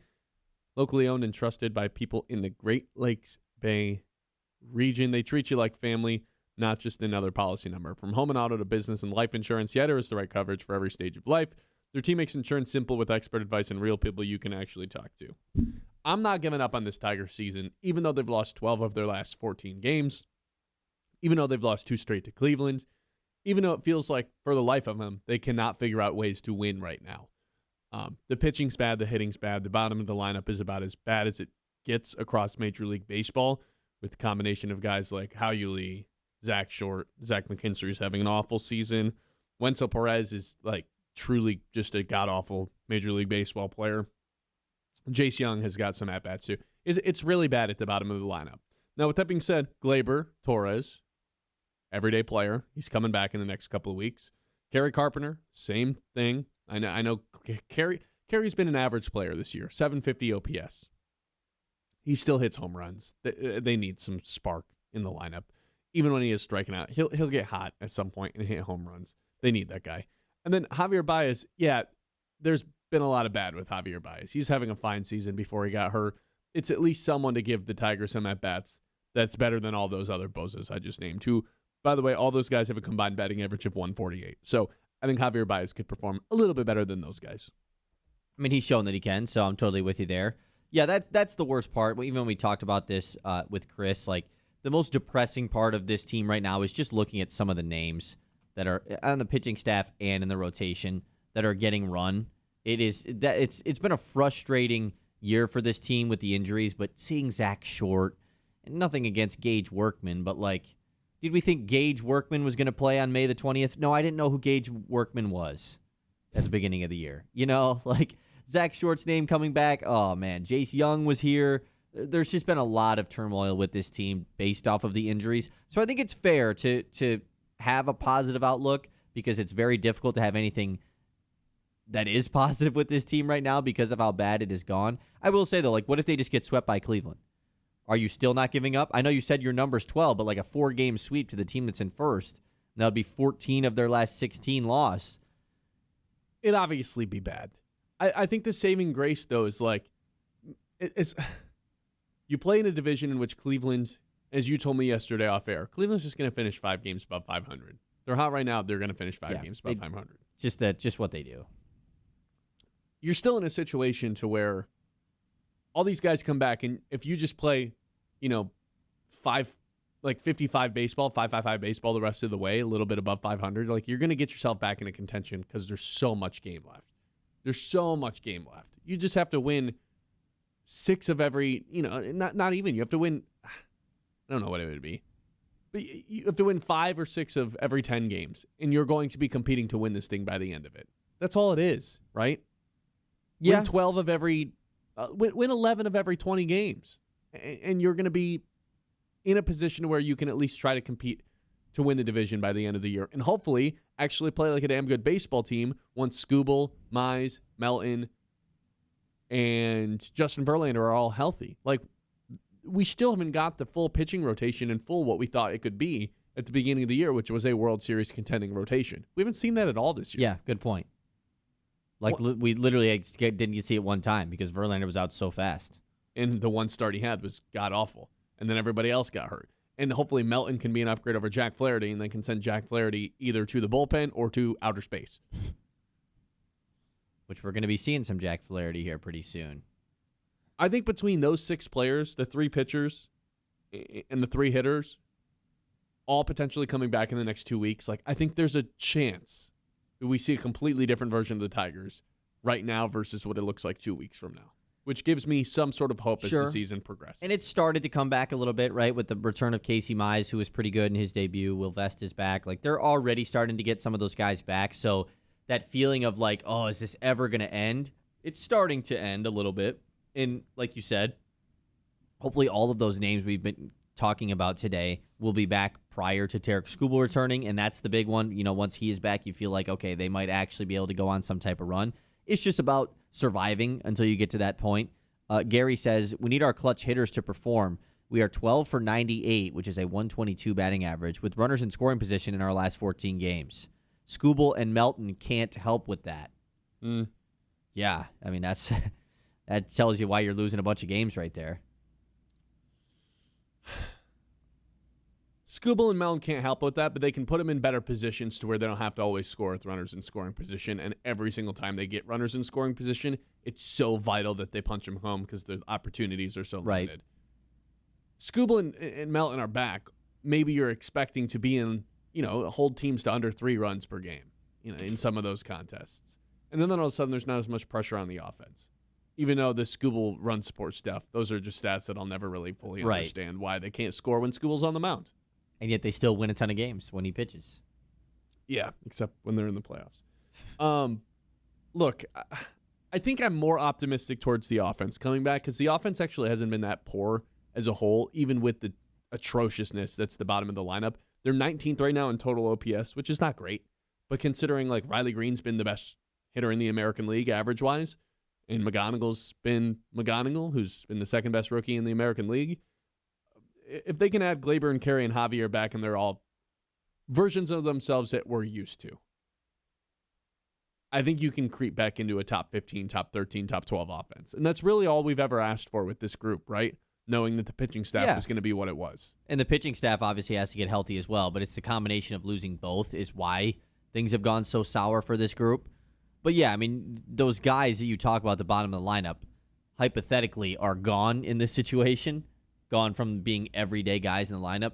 Wenzel Perez, Zach Short, Gage Workman, even Jahmai Jones. Like, they're just not going to be playing every single day, and that is needed. I mean, anybody that is hitting below 200 at this point in the year should just not be every day in the lineup. And the Tigers have many of them right now in that spot, which is gross. Even How You Lead, is at 204 at this point. So he's about to be there. He might be there after today if he has a bad game. So any of those guys getting replaced is a positive that should result in more wins. Yeah. Yeah. And there's enough guys to where, 6 guys, that's not nothing, man. You're replacing 6 total lunatics in the bottom of the lineup and in the rotation. 6 guys that do not benefit the Tigers in any way. And you hope you're replacing them with, positive WAR guys, right? It's not just like you're replacing them with normal, who knows how this guy's going to... No, you're replacing really bad players with guys with positive WARs by the end of the season. Who's got more hits this year in Major League Baseball, Zach Short or you and I? Same number. Oh, we're tied. Same. How many at-bats does Zach Short have now? 13. 0 for 13. Meaning if he got a hit, his batting average would be .7 something. Or .07 something. And Cole Keith has gone almost... Well, now it's been 252 days without a home run. And Spencer Torkelson, even though he hit a home run yesterday, ranks 21st amongst first basemen who are qualified for slugging. Yeah, that's true because we're talking about all these guys getting replaced once Glaber, Javi, guys like that are off the IL. Torkelson's not one of them. He's not getting replaced, and yet he is a below 200 average hitting guy right now. But he's a guy who could be replaced in the next 3 months, one way or another. And they've been giving us signs of this as well. Torkelson hitting in the 7 and 8 hole over the last couple of games is right there in front of us. And getting pinch hit for Cole Keith yesterday. Yeah, in the lineup that is terrible as it is right now, he is hitting that low. They are just telling us how they feel about him right now. And they've done it before, too. This is a guy that's been sent down to AAA in the middle of the season before. Yes, he had a really consistent year last year. It's not like he is great platooning this year either. He is literally the same exact batting average versus lefties and righties this year. So there's no benefit to be he still hits lefties or he hits righties. No, he's equally bad against both. So yeah, it's going to be really difficult to talk yourself into Spencer Torkelson turning things around because guess what? He already did the impossible of having a 5 home run streak where we were like, our bad. That's on us. We should have not talked bad about you. And ever since then, he was terrible again. So what would he have to do for us to say that again? I don't know. Do it for 6 10 home days in a runs. row? Yeah. Because if he did that again, I just still would be like, oh, okay, whatever. It could have started yesterday. He could go on a streak right now, and I would still be like, whatever. I think the only guys on the lineup that are just like safe, like, hey, these guys aren't going anywhere. They'll be the starters tomorrow. They'll be the starters 2 days from now. They'll be the starters 2 years from now. Riley Green, Kevin McGonigal, and Dylan Dingler. That's it. Everyone else, and Glaber's like an everyday guy, but he's an expiring contract. I would love to have him back. If he was under contract, yeah, 100%. Yeah. Everyone else, like, dude, your spot's up for grabs. Nobody else has played their way into being like, yeah, this is the long-term X and X position. There's just nobody else on the team like that other than McGonigal and Riley Green. Even though Colt Keith is paid like it, and years-wise is paid like it. It'd be sick if he could hit a home run like it. Which is crazy, because remember in the second series of the year against Arizona when he hit the one off the top of the wall that somehow didn't go out? Mm-hmm. And it was like, oh, what a bad break for Colt Keith. Would have been his first homer of the year. Yeah, he just hasn't hit one yet. That feels like ages ago. Do you think that if that one goes over the fence, he has more than just the one right now? You know, I do think there is something to like getting the donut off of your stat line. Yeah. Like look there what happened to totally Torque. is. Torkelson was on it forever, and then he just out of nowhere, boom. Like there is certainly, once you get over the hump, it's like, okay. Like now I can figure this out. It's like when you're playing golf and your first 3 or 4 drives just been terrible. The second you hit one good one, it's like, okay, now I like don't have the pressure on me anymore. Yeah. Same with pick up basketball, hitting a 3. It's like, oh, I missed my first couple threes. It's like, oh, I don't know. Do I shoot it? Like, You just got to hit one. once you make one, it's like, okay, like you're playing with confidence. So I'm sure that runs through Colt Keith's head, especially now that we are nearly into June and he doesn't have a home run. And this is a guy that used to be a premier power bat in the minor leagues. So, yeah, the season could look way different right now for him if that one in Arizona just snuck over the wall.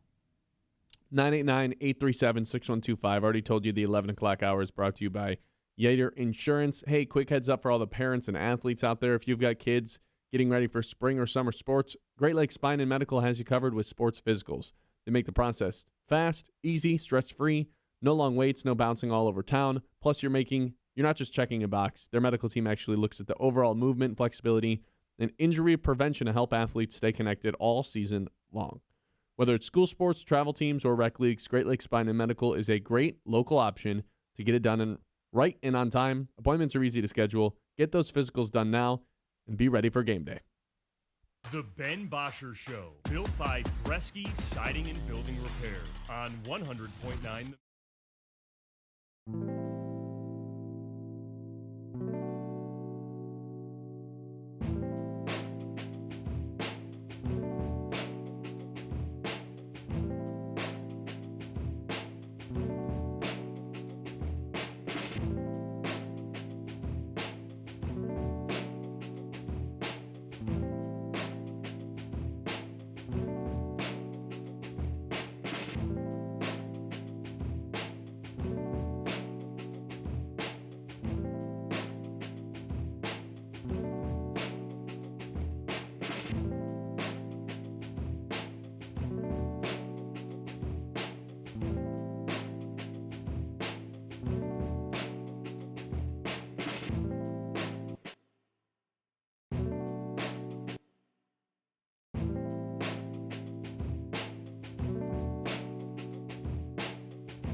Bresky Siding and Building Repair on 100.9 The Mid.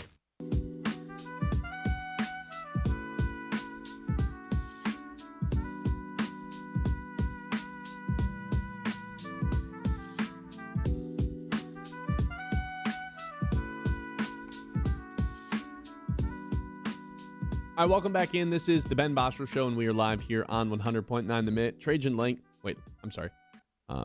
Langdon. He had his press conference yesterday, and, he said a lot of different things about this Detroit Pistons team.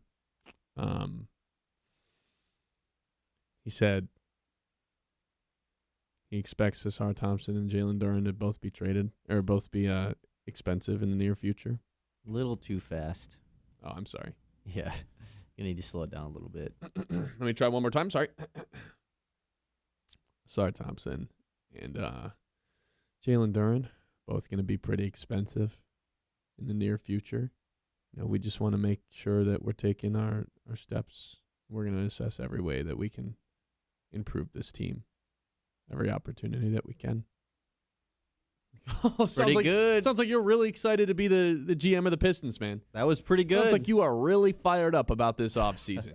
I was thinking I about like it, though. Trajan. I think he's a smart guy, but He definitely smart. Someone get him a cup of coffee or something. It's funny because we used to complain about the same stuff with Troy Weaver, and Langdon has definitely seemed smarter, but certainly has the same type of cadence and talks in that same style. Which I was thinking about it. Would you rather have your GM like that or crazy amped up in these pressers?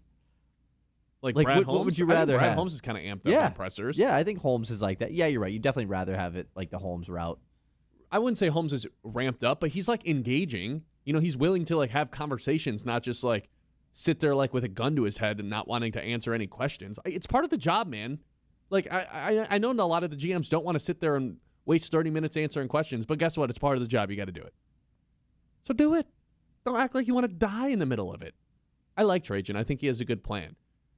But it comes across as if he doesn't want to be there. I just wonder how he talks Normally to people in real life. Yeah, is it like that? I would guess it's more of that. How was your grandma's birthday? Oh, that sounds really fun. Yeah. What did you guys do for vacation? I think we have a chance to go to the Eastern Conference Finals this year. And we were talking about this earlier, but you didn't have to watch that press conference. There was no new information said. I think it was. It was everything. Impactful that it was he everything said. that he's always said, though.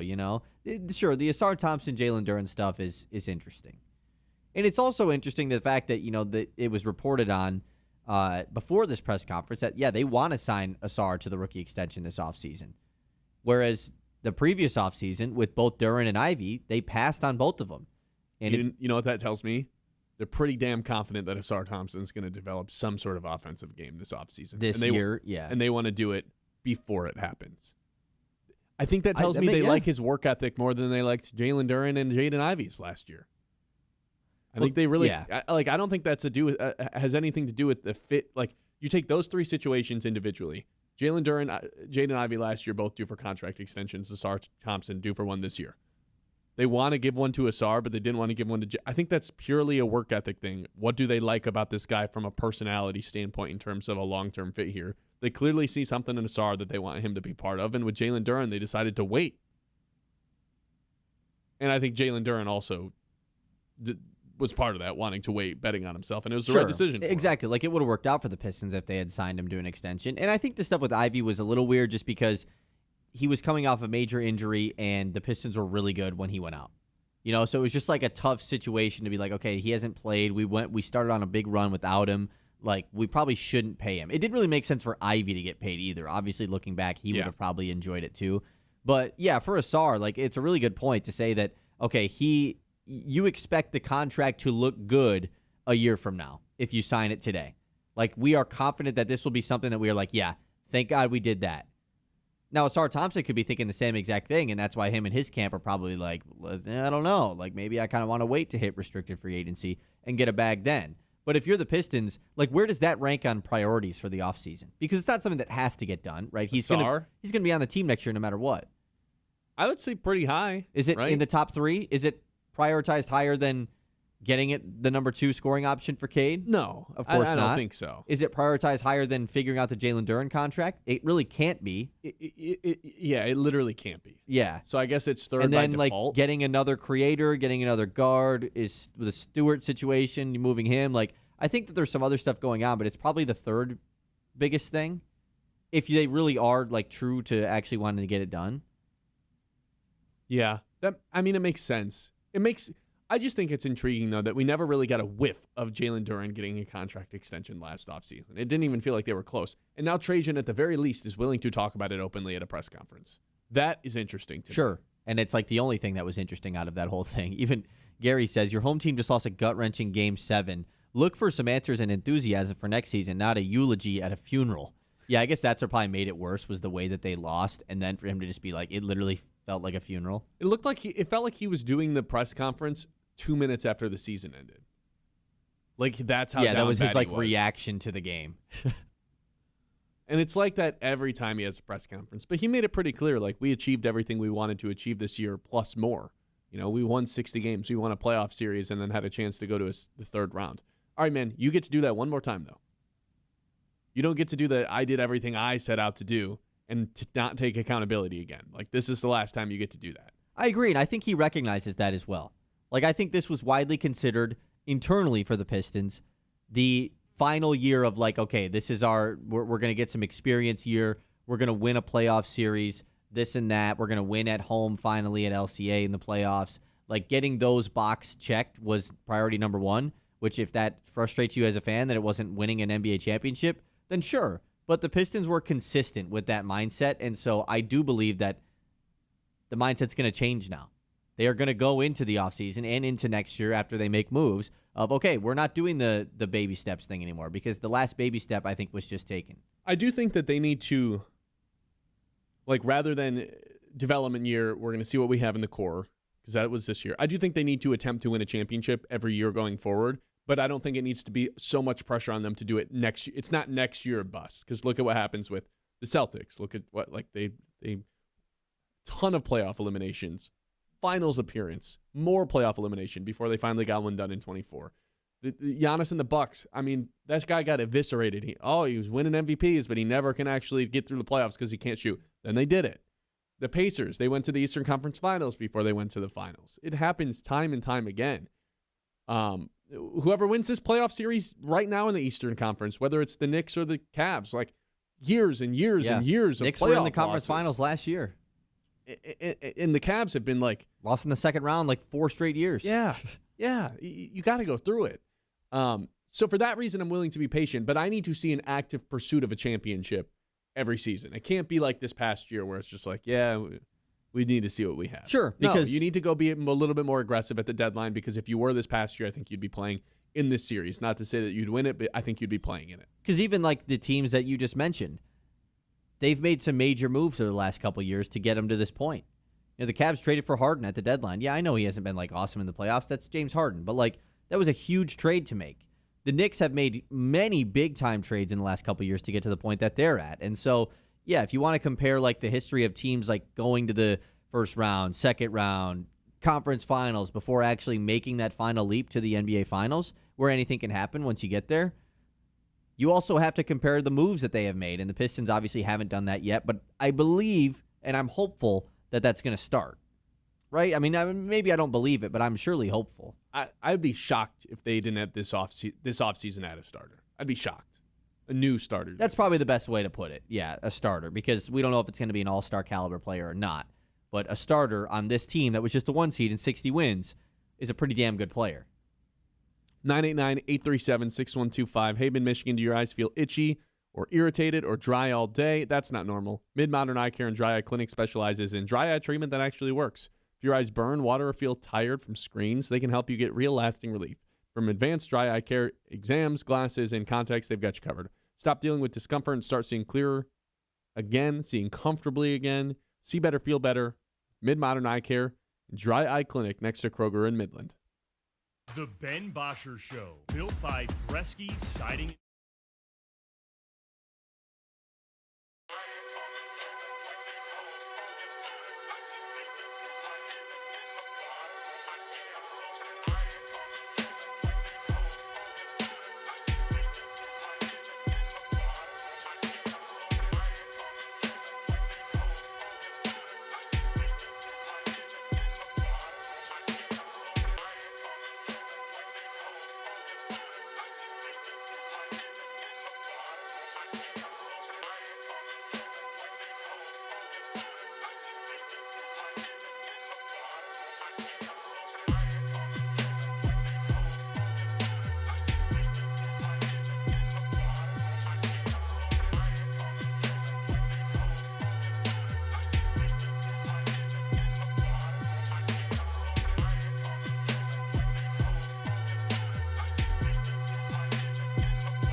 Siding and Building Repair on 100.9 The Mid.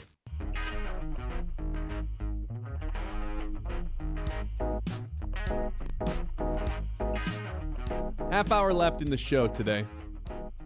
I think it's a perfect time to hit the news. The Mitts Morning Catch. Okay, Ben. Haven't hit the news yet today. Lot to go over. Mm-hmm. We have yet to talk about that Knicks-Cavs game, huh? Thank God we're talking about it before John gets in here. The Knicks pull off a 22-point comeback. In the fourth quarter, they were down by 22 points. It goes to overtime. Knicks win. It was obvious the second it went to overtime that they were going to win. Jalen Brunson was kind of on like demon time in the fourth quarter. It was unbelievable what he was doing. It's a lot easier to appreciate him when he's not playing against your team. I'll say that.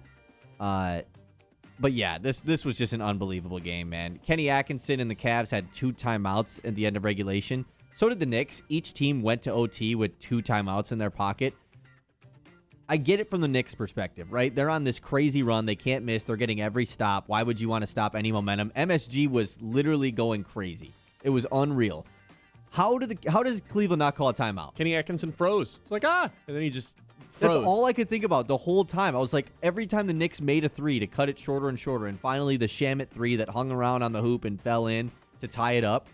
How do you not call a timeout? Especially because every possession the Cavs had, I mean, as it went on throughout the fourth during that run, it was like the possessions were getting worse. Yes. And worse and worse and worse. And eventually Donovan Mitchell was just like dribbling the ball 107 times in a single possession trying to find any sort of shot, and everyone else was just standing around watching him. It's like, yeah, it's probably a time to call a timeout and drop some sort of action. And 22 he just didn't want to do points. it. Yeah, like you led by. How do you not call one? I will say, like, they did get a good shot at the end of regulation. Sam Merrill's shot, the preloaded bang from Mike Breen. You don't see that very often. He literally goes, but it was like, oh man, Mike Breen, does he still have it anymore? Yeah, that was pretty tough. The Knicks go up 1-0. I know I've said this before. Reggie Miller is such a dork, man. He's such a dork.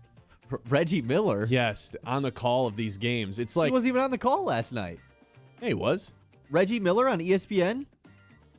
Is that tonight? Reggie Miller is on the NBC of the Western Conference Finals. Yeah, you're right. Who was color last night? It was the ESPN crew, Legs and Jefferson. Oh, you're right. I don't know why I thought of it. You know what it was? I remember what it was. This morning, I saw a highlight of the Wemby logo through, which I've watched 1,000 times at this point, and I watched it with the audio on this morning. This is what it was, and I heard Reggie Miller just It's like if you ask ChatGPT, "Hey, be a color analyst." That's what Reggie Miller provides. It's terrible. A play from Wembanyama. Yeah, it's like they're all cut from 2K. Like that's generic. actually really good, yeah. Where they have to keep them generic so they could use them at any different moment in 2K, yeah. What that's a actually play! Funny. Oh, you don't see that very much. That's a big-time shot from a big-time player. That's every single one. He just has a bunch of like quips like that. It's just like a wind-up toy. Yeah. NBC's got to figure out their issues too. I mean, I've loved the NBC coverage you mean all being year. able to hear the but game? the audio, I mean, the NBC broadcast literally exploded after one of the Alex Caruso threes. And then even on that Wembanyama 3, like Tarico's like, oh, Wemby pulls it. And then Reggie Miller's mic is just like twice as loud as Tarico. That's got to be fixed. It's like me with Brad and John, dude. Like, you just got to know one guy's louder than the other one. Anyways. So bad. Okay, let's do some more news. We got a lot to get to here. Let's look at the Covenant Healthcare injury report. We discussed this earlier, but I'll give everybody the full details. Troy Melton made his first full rehab start yesterday. He had made 3 rehab appearances, but they were like 1 inning, 2 inning. They wanted to give him a full 5 innings yesterday in Lakeland. He strikes out 6, giving up just 1 earned run on 2 hits, no walks. Really good debut for a full start here for Troy Melton in 5 innings. I'll tell you this. The only reason he's in Lakeland and not AAA is because of weather. It had nothing to do with because he was in competition. AAA, and then they send him back to Lakeland for 1, yeah. And if they are purposely scheduling him to play tomorrow, or yesterday that was, there's a good chance he's starting next Tuesday because there's an open spot. This might be the last bullpen day that we have. Also, you're just not like doing multiple full rehab starts at any level of minor. It's not like you did one in Lakeland, let's do one in AAA. No, you threw it has nothing to do 5 with the innings. competition. Yeah, exactly. It's the innings that you're throwing, and if you're willing to do a full game with a guy, and nothing's wrong, and he's ready to go. I think he's starting next Tuesday. I hope so. Man, I really hope so because they need him back. And I like Troy Melton. He was a really fun story throughout all of last year. We do have the other NBA game on tonight, OKC San Antonio. That's at 8:30. OKC 6.5-point favorites despite losing game 1. Is that a little sketchy to you, Ben, or does that seem right? Seems right. Usually the 1 seeds have a way of bouncing back after they lose week 1 or round 1, game 1. Oh my God! But there's just something about Wemby, man, where it feels inevitable. Like this has to be what it was like to watch Will Chamberlain. It has to be. It's a good point. We had the Big Ten spring football meetings yesterday. Let's go over a couple of things from there because these are fun. First off, this one isn't that fun. It's just kind of like boring, typical stuff an AD would say. Ward Manuel speaking. He says he is seeking more steadiness around the Michigan program. I would hope so. Yeah. Who's in control of that? Him. Right. So seeking it. Okay. Like maybe just do it. I don't know. That guy, Ward Manuel. I just can't believe it's amazing he's I just still can't around. believe he's still the AD. Like how many assistant coaches have to be convicted of things to, I don't know. Look at this It's doofus. just- Look at this guy who just walked in. I mean, there's just no way, right? Okay, we need to explain to our YouTube chat. So John, walk in front of the camera, please. Yeah, That he just camera. flashed the Knicks the Knicks shirt right at Ben. Yeah, this guy is this guy's unbelievable, man. John the Knicks fan, and he's doing the gritty. Okay.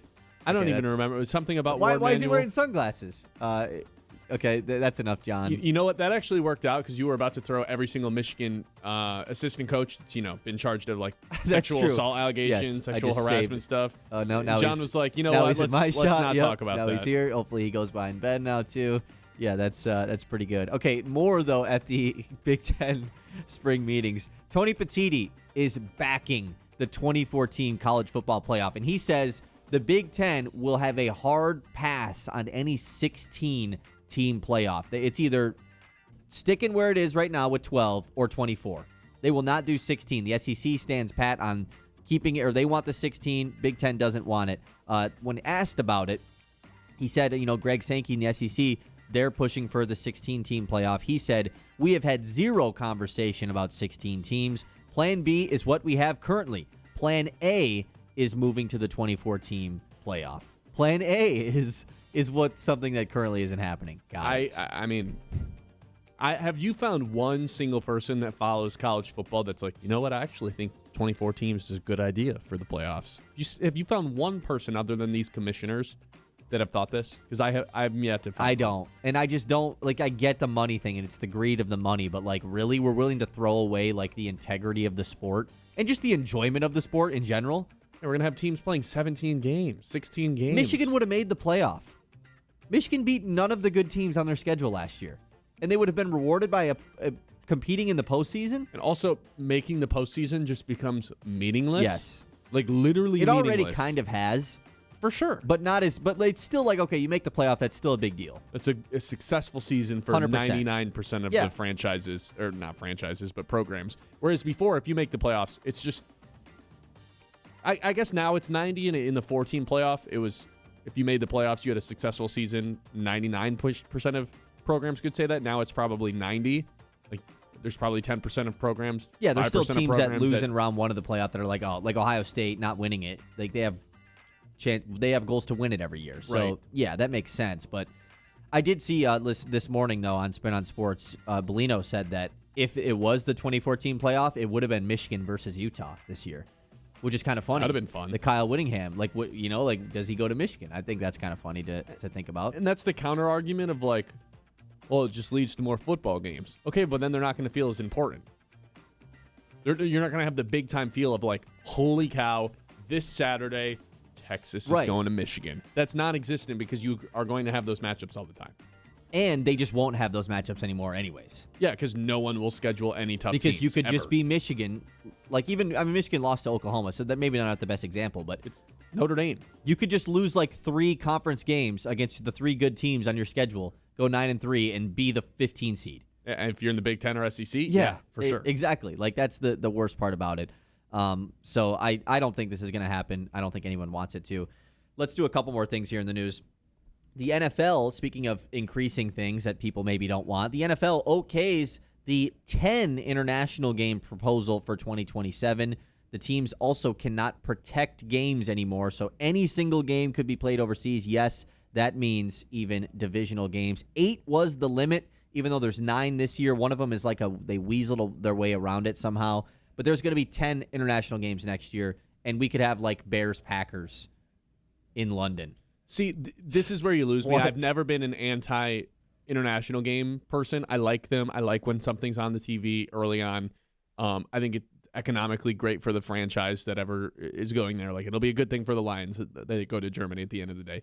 If you are starting to lose home games to divisional opponents, that's where you lose me and everyone else. You can't go to Lambeau and lose your Ford Field game to the Packers, and then that's unacceptable from the NFL if that's how this unfolds. Yeah, I think that them saying like we don't protect games is, I would still be shocked if they threw divisional games out there. It'd be right? insane. But also like Rams-Niners is just Is in all right, Australia. yeah. That's like Rams-Niners. Like, are you kidding me? That's an awesome game. Like, one of those teams is losing a pretty big home game. Yeah, like what? Like their biggest one outside of Seattle, probably. Yeah, that's really ridiculous. Couple more things. Merez Johnson Jr. is going to keep his name in the NBA draft, so he will not be returning to Dusty May and the Wolverines. That is unfortunate. And we'll close things here. Tigers guards tonight at 6:40. It's Tanner Bybee versus, I don't know, pitching by chaos today for the Tigers. Nice. 989-837-6125. This is the Ben Bosscher Show. We are live here on 100.9 The Mitt. We will get to our 3 traditions to close out every show when we come back. If you've got boring floors or a sad shower, Premier Tile and Stone is here to rescue your surfaces from the snooze zone. These folks, they turn tile into art. I'm talking about kitchens, bathrooms, backsplashes, fireplaces. If it holds still, they'll tile it beautifully. Locally owned in Midland, but their work looks like it belongs in a magazine that charges $14.99 an issue. Giant selection of fancy stuff like porcelain, ceramic, natural stone, and materials you probably can't even pronounce, but you're going to love them. Stop dreaming and start scheming. Visit the showroom and let your inner interior designer run wild. That's Premier Tile and Stone, where your floors get fabulous and grout gets glorious. The Ben Bosscher Show, built by Bresky Siding and Building Repair on 100.9.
Oh yeah.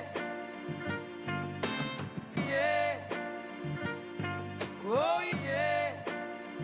Oh yeah. Oh yeah. Yeah.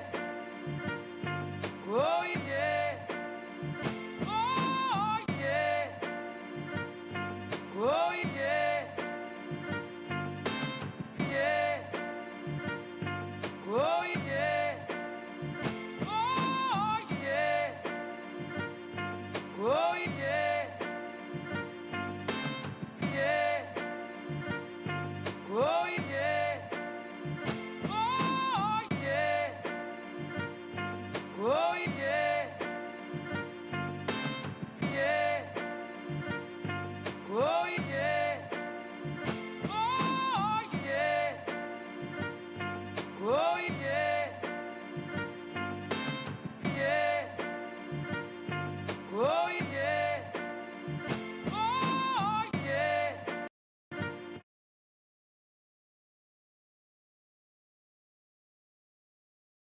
All right, we have 3 traditions to close out every show. The first of which is our lock of the day. Lock of the day. You better lock it up. No, you lock it up. You lock it up. Lock it up. Lock it up.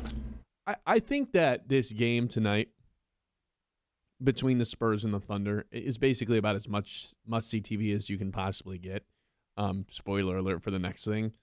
I also think that because of what Wemby did to them, humiliated them in every way in game 1, they are going to sell out to literally beat this guy up with a 2x4. They are going to harass this guy the entire game. He's still going to find a way to impact. He's still going to find a way to score, get rebounds, block shots. I think Steph Castle is going to have to step up scoring-wise, though. So I'm going to go with Steph Castle because of so much attention and double teams on Victor Wembanyama. Steph Castle is going to go over 16.5 points for minus 106. Kyle, thoughts? Concerns? It makes sense, right? I think that this is just going to be a correction game in this series. Like, I just think OKC does win this series or win this game.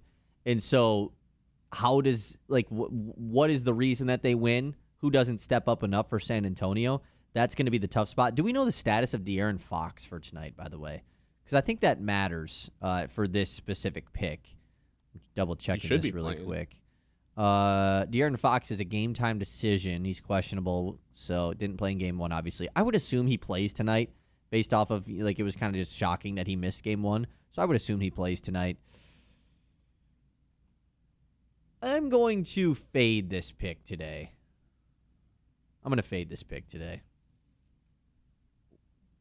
That makes me sad. Yeah, that's really all I've got. Okay. You did hit on Monday, though, so you're off to a 1-0 start. No pick yesterday, obviously, so good start to the week. Well, appreciate that. All right. That's our lock of the day. Lock of the day. You better lock it up. No, you lock it up. You lock it up. Lock it up. Lock it up. Our next tradition is our game of the day. Game of the day.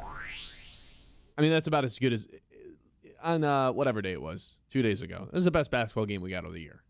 And we got a game 2 of it tonight. Dude, this can be a best of 13 series, and I'd be all in. I'd be happy to watch every single game. I hope that we get overtime of all these games. So not really anything up for debate as long as the Western Conference Finals are still on, which I'm kind of just thinking are the real finals. Whoever wins you watched this, that game last night? Yeah. I think the Knicks can maybe hang in there against one of these teams, but I don't know. I still feel like the Western Conference is just going to end up being the champions at some point this season. It's just a matter of... Yeah. The only way that I could see the Knicks maybe winning is if the Thunder and Spurs just beat each other up for so long and ends up being another like 7-game series. Bunch of overtimes as well. We've already had 2. And the Knicks just like get through in 5 and are just healthy, fresh, ready to go. Yeah, that's true. That could definitely happen. You know what I think is going to happen the second that the NBA Finals happen, if it's Knicks versus them? And what would that be? Over, just like that. Yep. Okay, that is our game of the day. Game of the day. I got 2 words for you. Steve Nash and Chris Paul. Must-see TV. Okay. Last thing we got is predicting what Colin Cowherd opens with. Whose turn is it to go first, and what's the score? So finally, I was the one to get screwed over by the kids' day game yesterday. So it was supposed to be my turn to go first yesterday, meaning it's your turn to go first today. So you've had the first pick in the first 2 shows of this week as far as us picking Colin's Open. Nobody got a point on Monday. We're still tied up at 56 all. We determined you did not get a point, right? You picked that he was going to lead with Wemby and the Spurs, previewing that, and he did like a foreign players are better than the American players in the NBA thing. Yeah. Yeah, he did. And he made fun of Cade for getting 2 first-place MVP votes. Did he which make kinda fun hurt. of those guys? Yeah. Yeah, that kind of hurt. So we're still tied up at 56. No one has taken this lead. We've been tied up for like a week now. Your turn to go first. Okay. I think we're at a point right now with these every other day games. It's gonna be pretty easy for the guy going first to get a point every day. Yeah, I'm just gonna go with the Knicks. Do I have to come up with a certain take, or can I just say the Knicks? You can just say the Knicks. And then I'll just say the Knicks. Yeah. Am I allowed to say like the Cavs blew it, or no? Sure. Yeah, sure. I think so. Then that's what I'll do. I do think like the college football playoff stuff, there's a lot of stuff all over ESPN right now about it. But I don't think it's like lead worthy with the Knicks winning game 1. So yeah, I'm just gonna say the Cavs blew it. I'm gonna say he goes all over the Cavs instead of promoting the Knicks. All right. Well, that's pretty much gonna do it for us then. We appreciate everyone for tuning in today. You should unmute John's mic here so he can pop in here for a second. John, go ahead. What do you want me to say? Go New York, go New York, go. No, I didn't really want you to say that at all, but I figured you'd have some sort of take on last night's game. This mic's on? Yep. Yeah. No, it was great. It was awesome. Jalen Brunson's the most clutch player in the East. So, what we all knew, but happened, and it was awesome. Great TV. Great set of game 1s in the conference finals. Yeah, I'm excited for the more entertaining matchup that's resuming tonight. Cap. Well, I mean, last night was the definition of entertaining. Yeah, it was. It was really good. All right. Bye, John. Bye, John. We'll be back tomorrow. We'll see you then. We'll have a lot to discuss. So subscribe on YouTube so you don't forget about us. Appreciate you guys. We will talk to you at 9 a.m. Don't go anywhere. We'll see you guys later. The Ben Bosscher